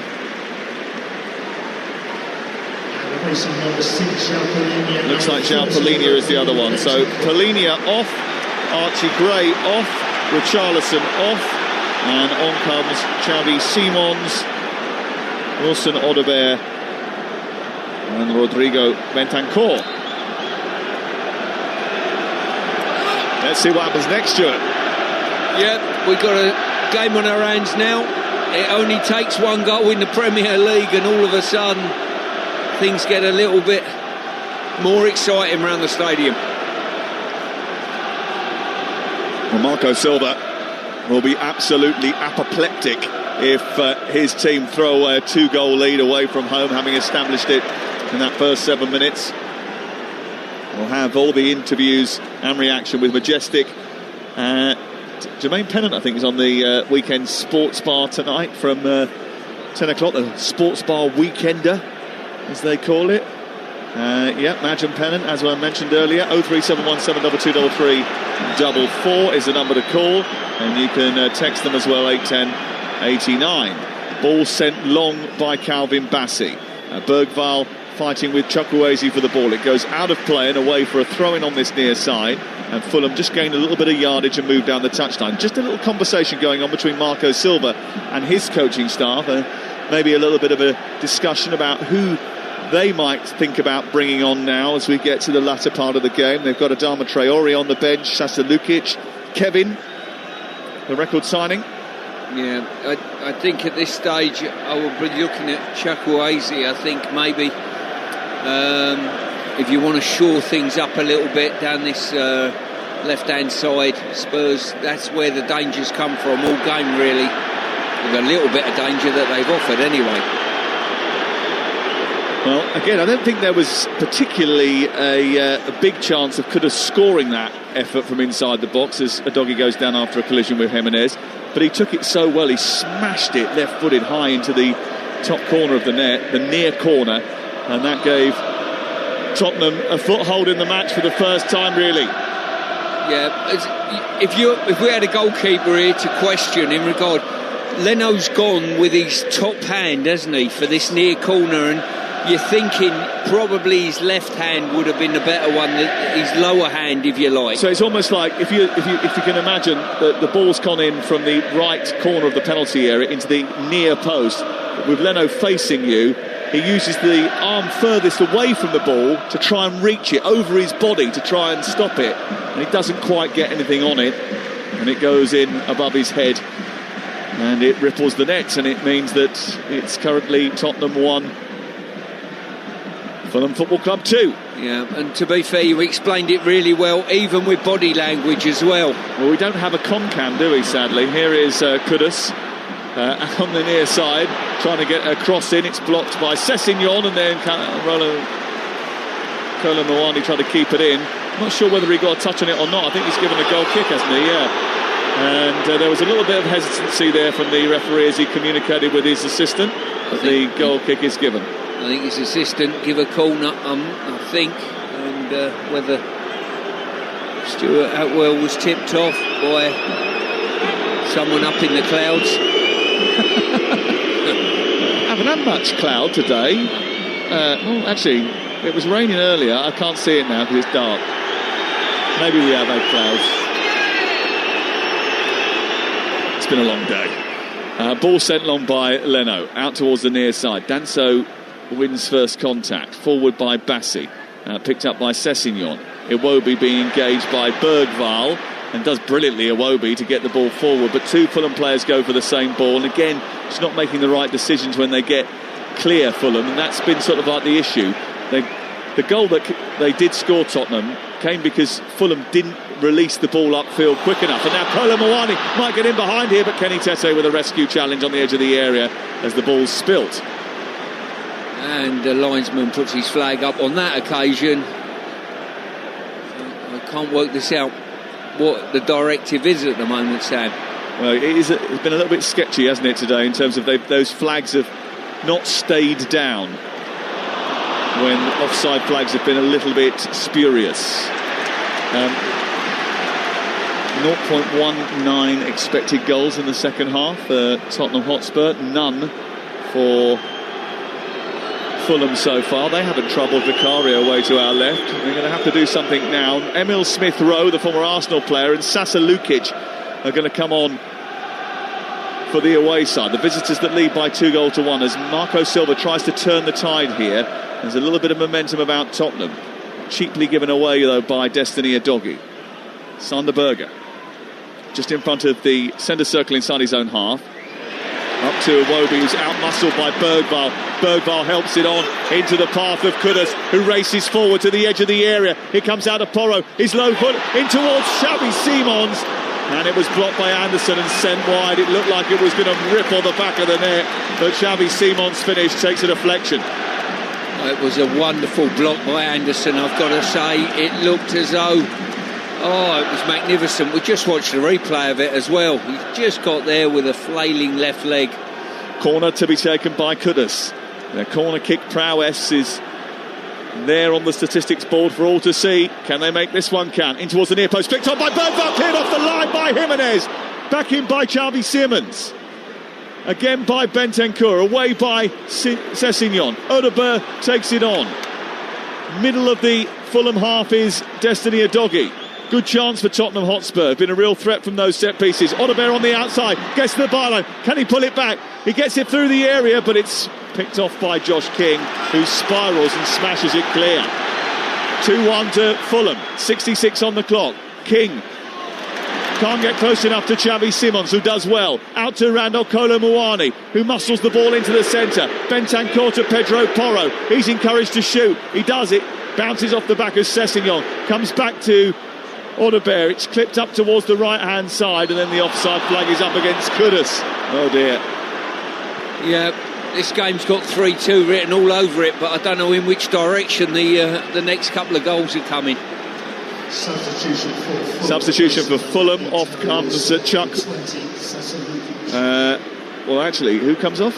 I don't think it is going to be Chukwueze, is it? I think he's going to stay on. He came over to the near side, but actually he's just getting some instructions. Off comes Harry Wilson and on comes Sasa Lukic, which means a slightly different formation, I think. And off comes Josh King and on comes Emil Smith-Rowe.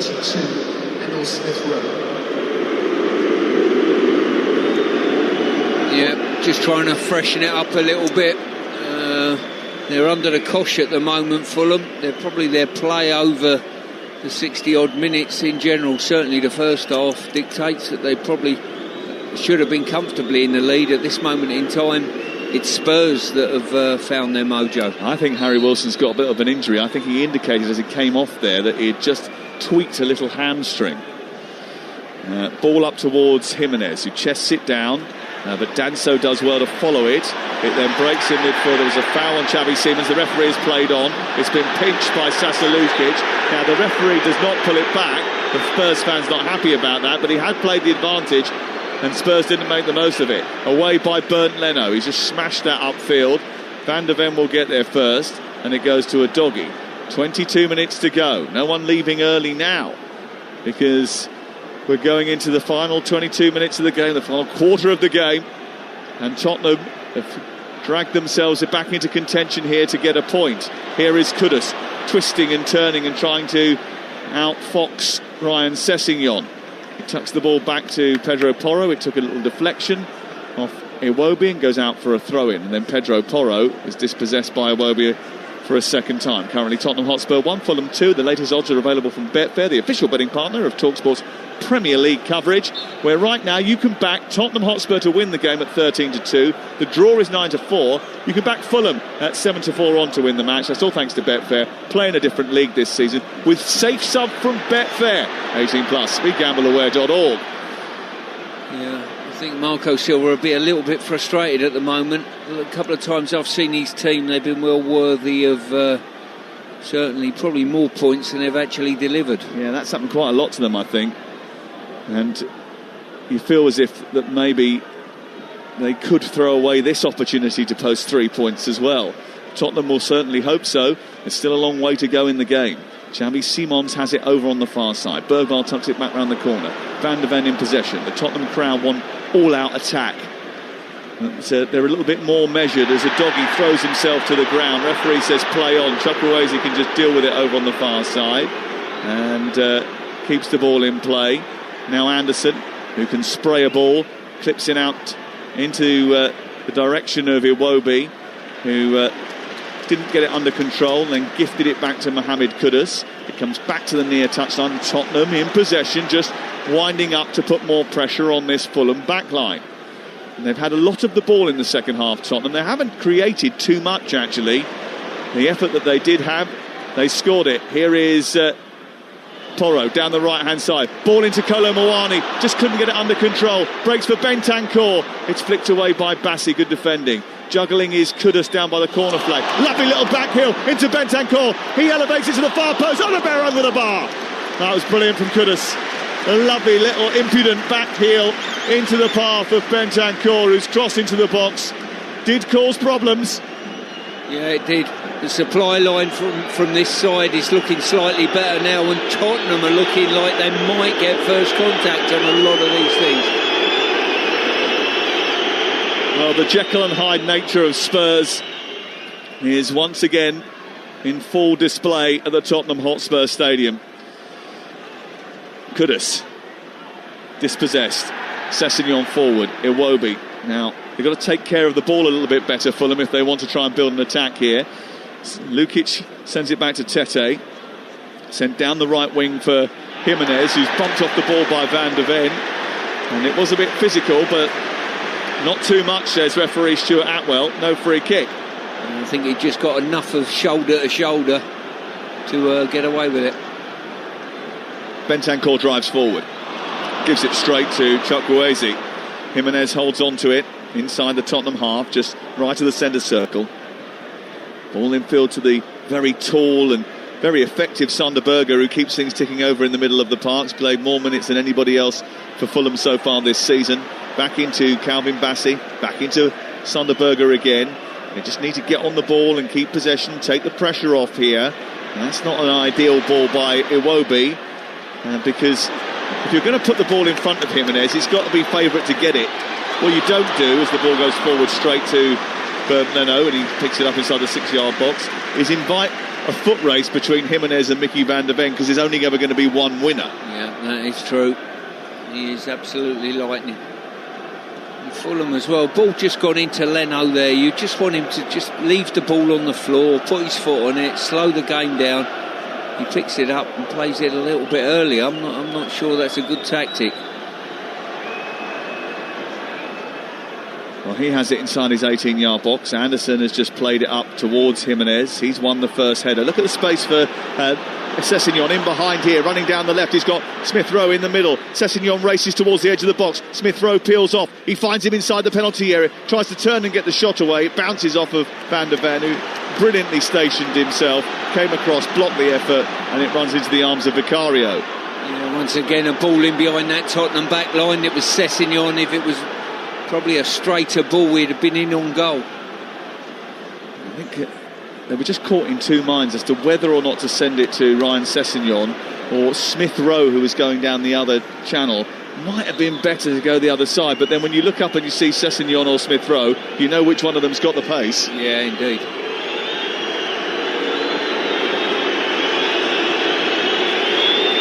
Now Bernd Leno just trying to run the clock down a little bit away to our right-hand side. He kicks it long up to halfway.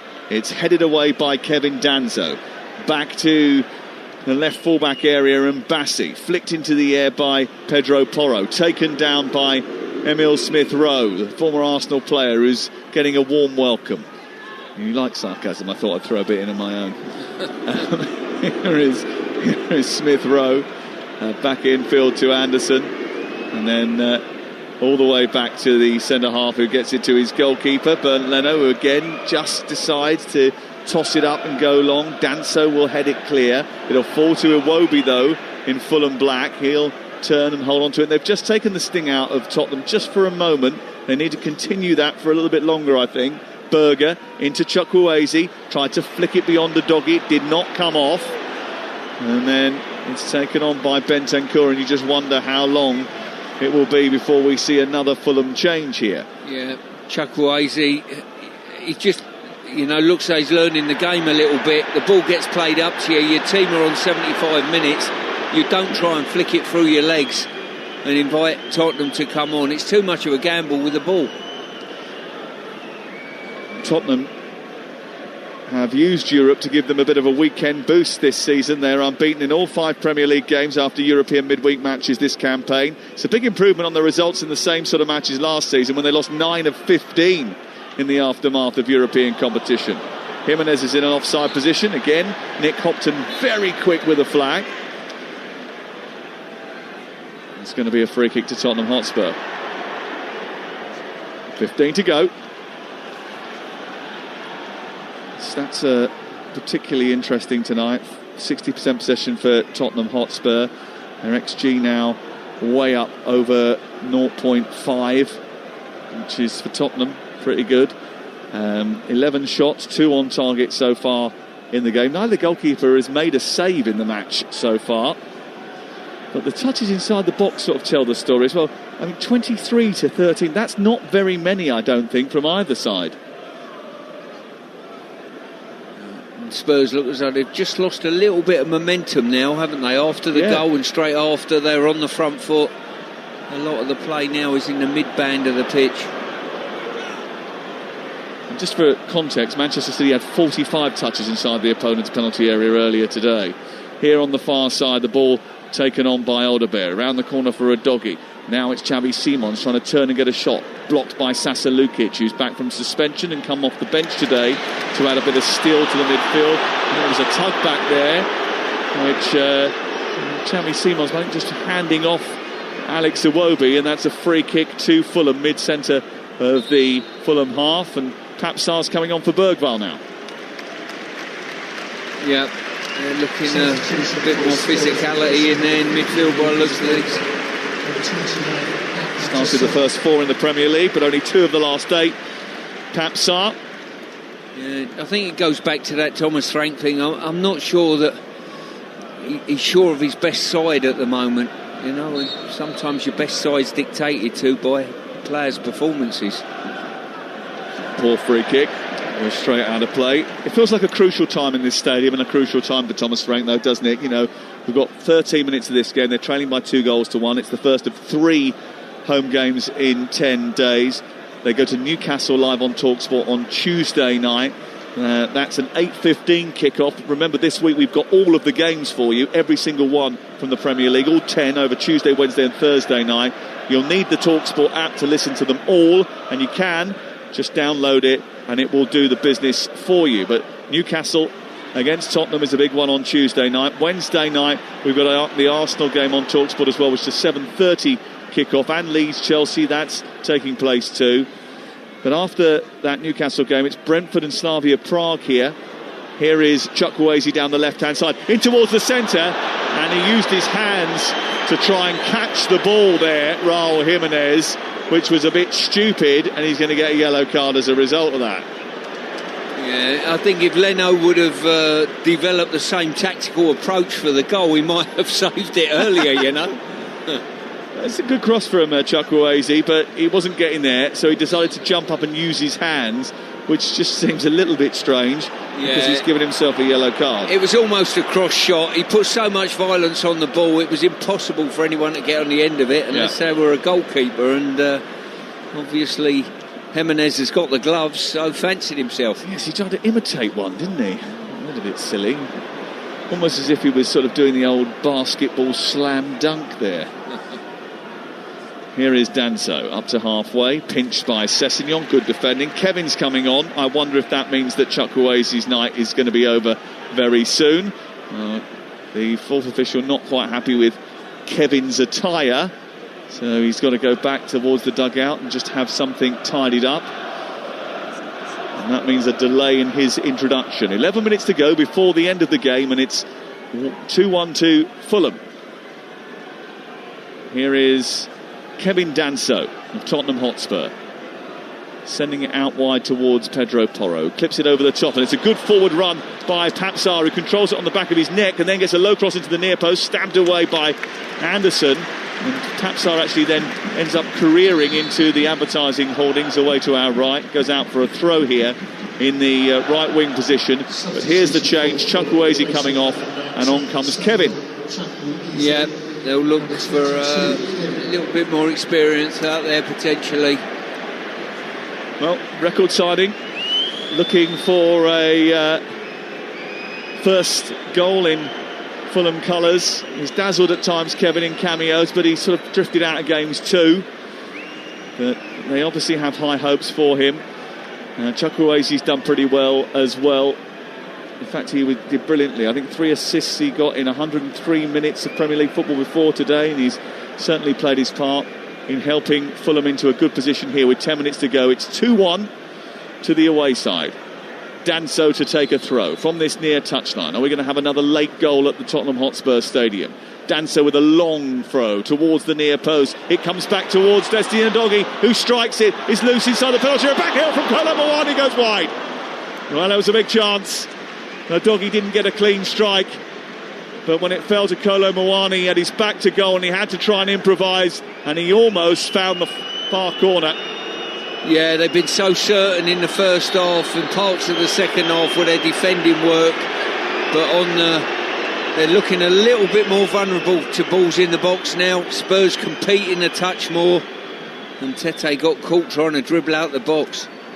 Maybe a slight shift of shape here from Marco Silva. We'll keep an eye on it because it looks like Iwobi's gone out to the far touchline. Lukic has gone in alongside Sander Berger.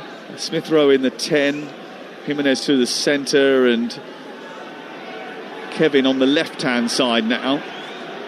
So lots of shifts and changes from Marco Silva. Danso's got better in the air the longer the game has gone on, and actually after losing almost every ball that went into the penalty area in the first half, he's managed to get the better of Jimenez on quite a few occasions.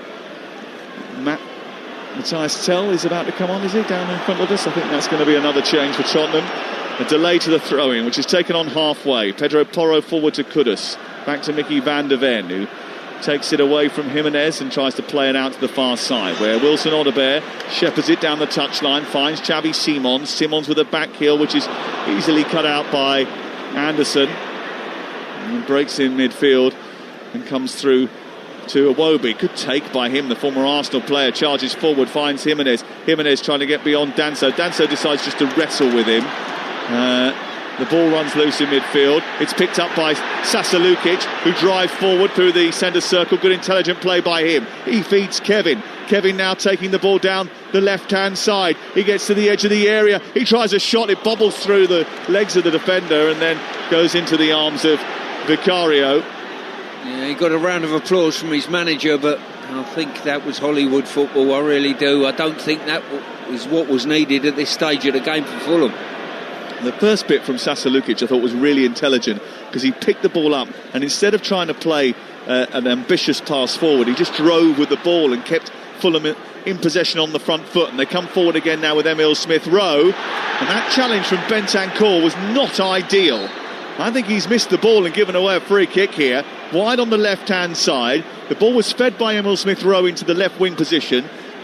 Kevin went across, and Bentancur came across, missed the ball and swiped the legs away the attacker. Yeah, I'm not sure how he's avoided a yellow card for that. He made his mind up to make the challenge way before he should have done, and Kevin was just waiting for him and just towed it away when the challenge arrived.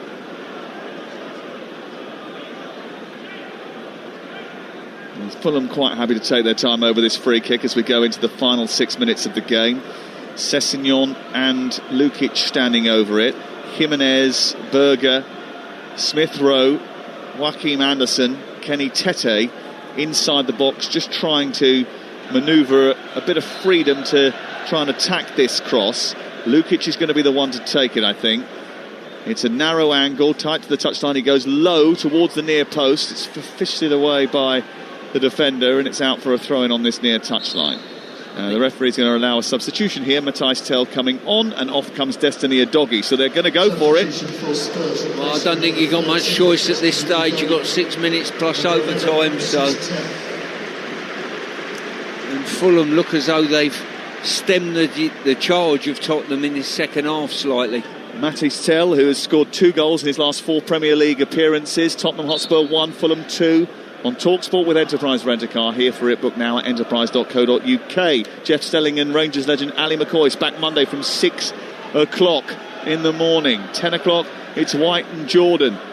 And we've got a busy week of live football for you Tuesday, Wednesday and Thursday night. We're really excited about bringing you all 10 games from this round of Premier League matches. Tomorrow morning, remember, 11 o'clock, Adrian Durham will be on air to bring you Crystal Palace against Manchester City. I'll be at Stamford Bridge from 2 o'clock tomorrow afternoon to bring you all of the goals as they go in from around the 2 o'clock kickoffs and the 4:30 blockbuster Chelsea against Arsenal, second against top.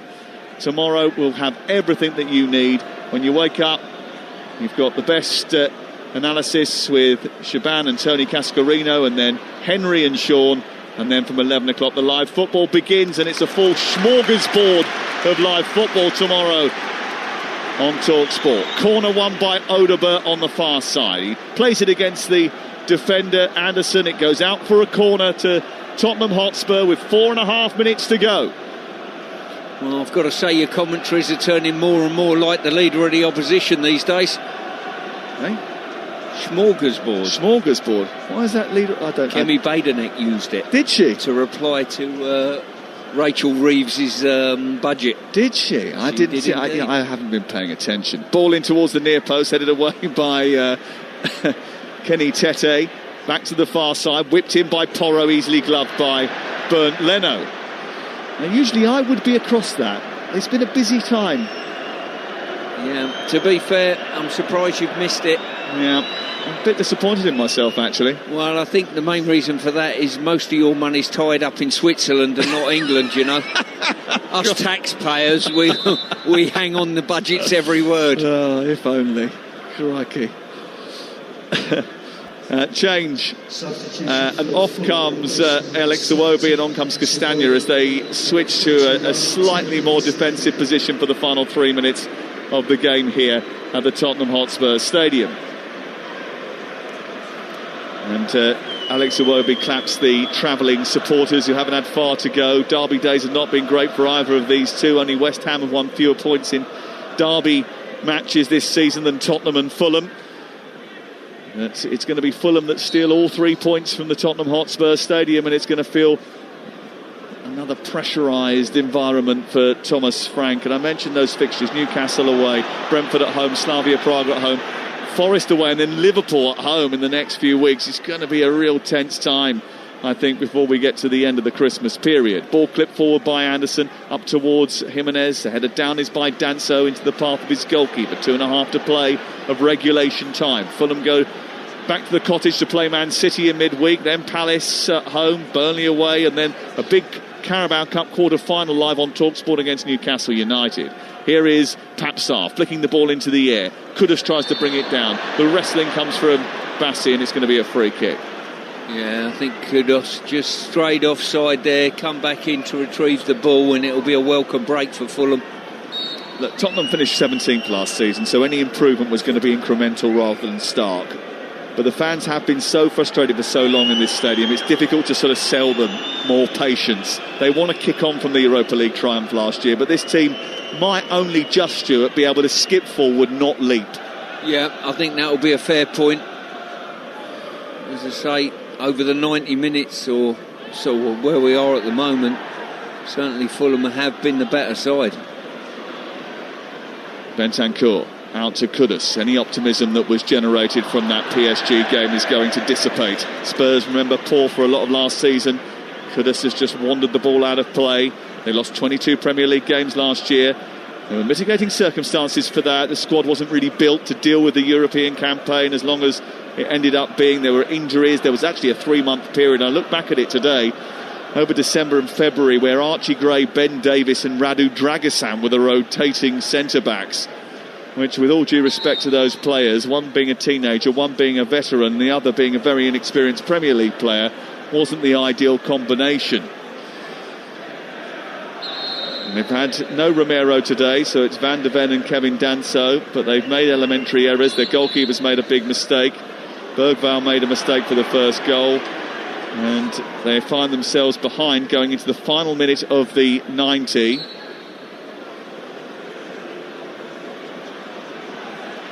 And they're still deep inside their own territory. They need to get the ball forward quickly. Marco Silva is so animated on the near touchline, desperate to get over the line here in this game. Blocked by Smith Rowe. The ball flicks into the air.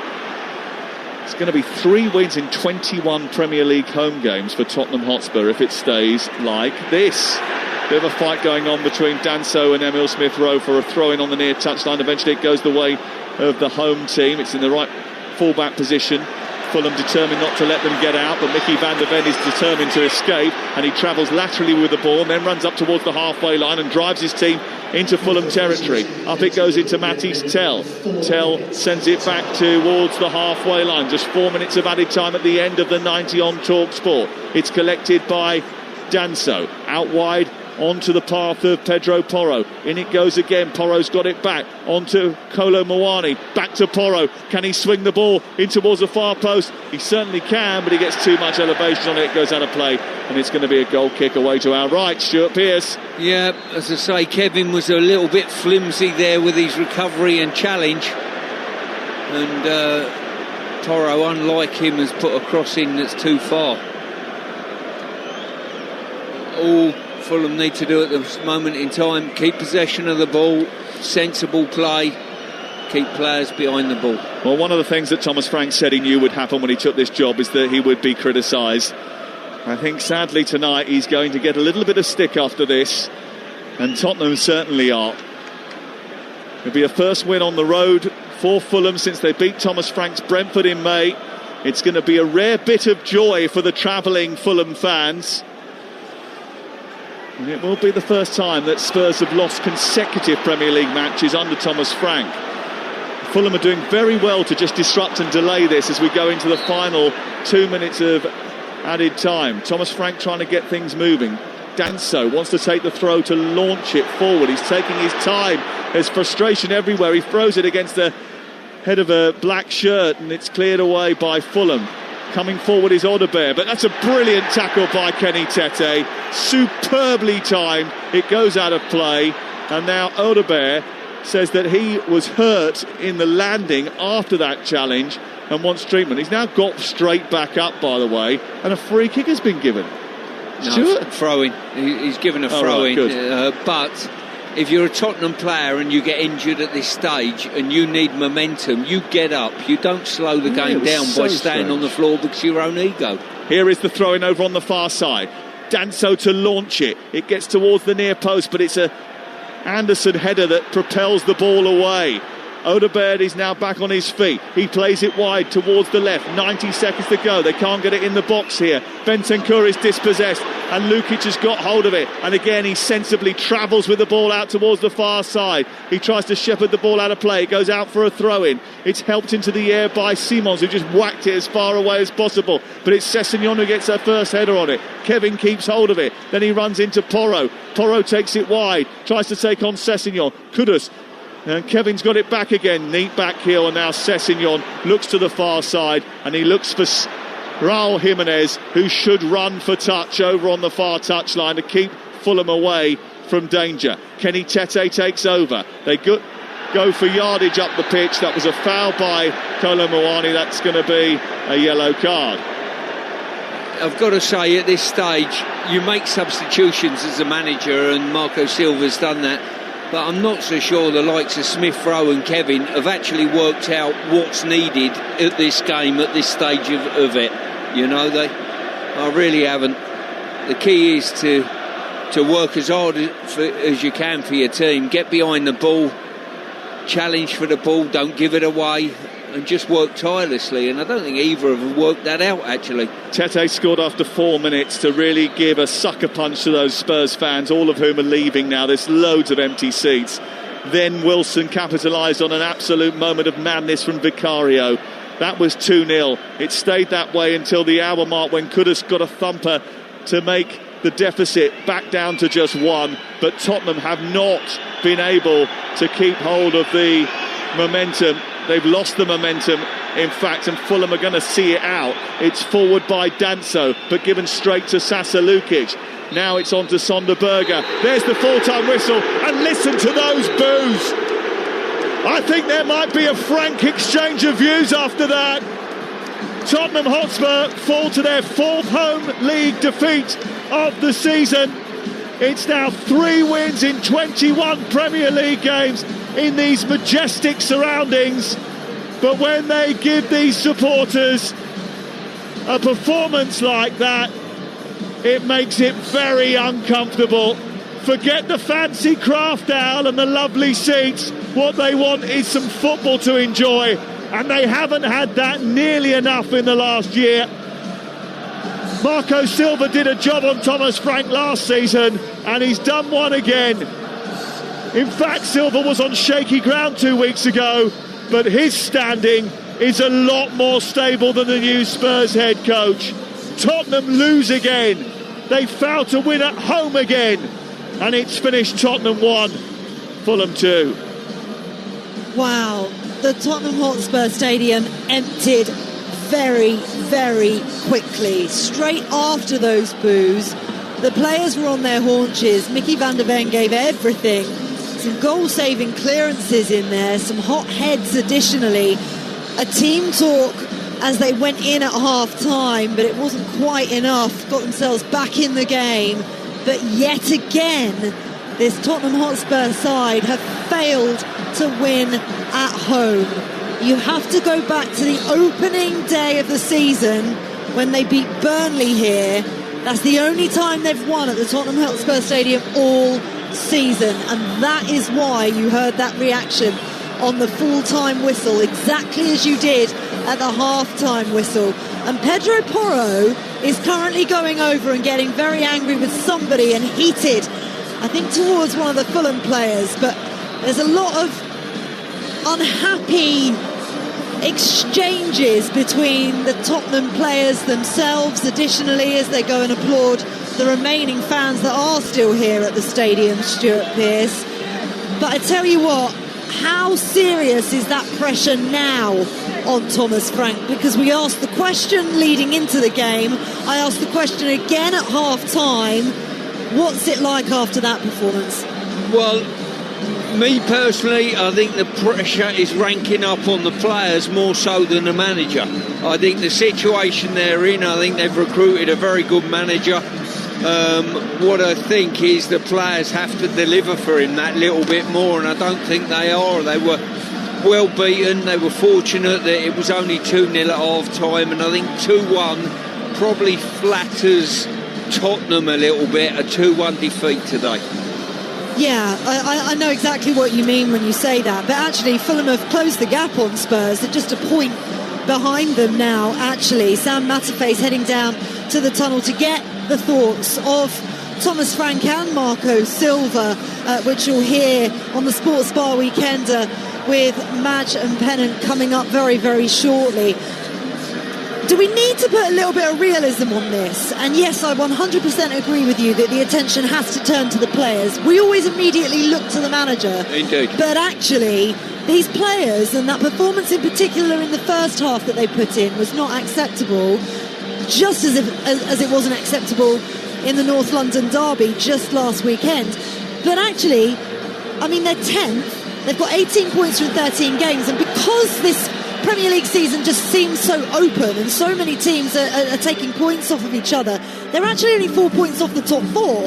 So there's not really that much of a need to panic necessarily, but it kind of doesn't feel like that's the case. No, I think too many of their games have been too wide open. I mean, today was a 2-1 game. You know, the United game we were here for a few weeks ago, once again, it wasn't a convincing performance. They got a draw that day, you know, they scored late on to snatch something, but there's not been a consistency about their performance. They've looked far too open defensively. I've criticised the back line on many an occasion, and they don't look a unit at the moment. People are stepping out of line, and the amount of balls that went in behind for Fulham players to run onto was uncountable. Yeah, it was. Listen, Tuesday night, we've got a packed Premier League schedule all during the week here across the Talksport network, but a massive game at St James's Park on Tuesday night, exclusively live on Talksport, an 8:15 kickoff.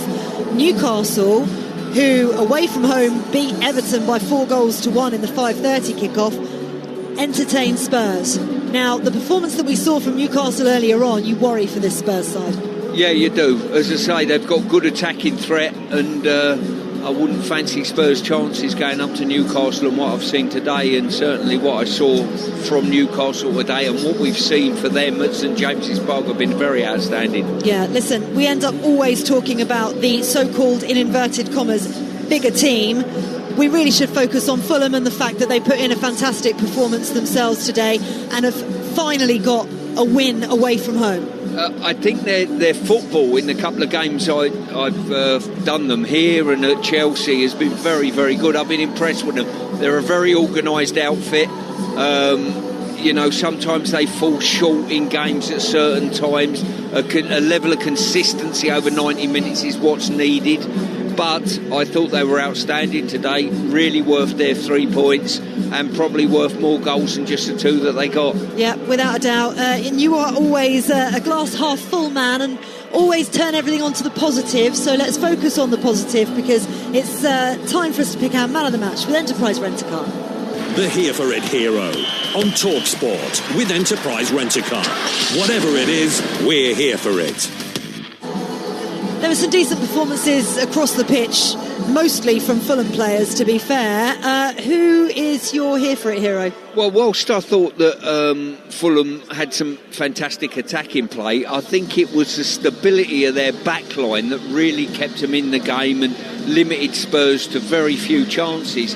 So I've got to give a special mention to Bassi, Anderson at the heart of defence, but I thought Sessegnon was outstanding.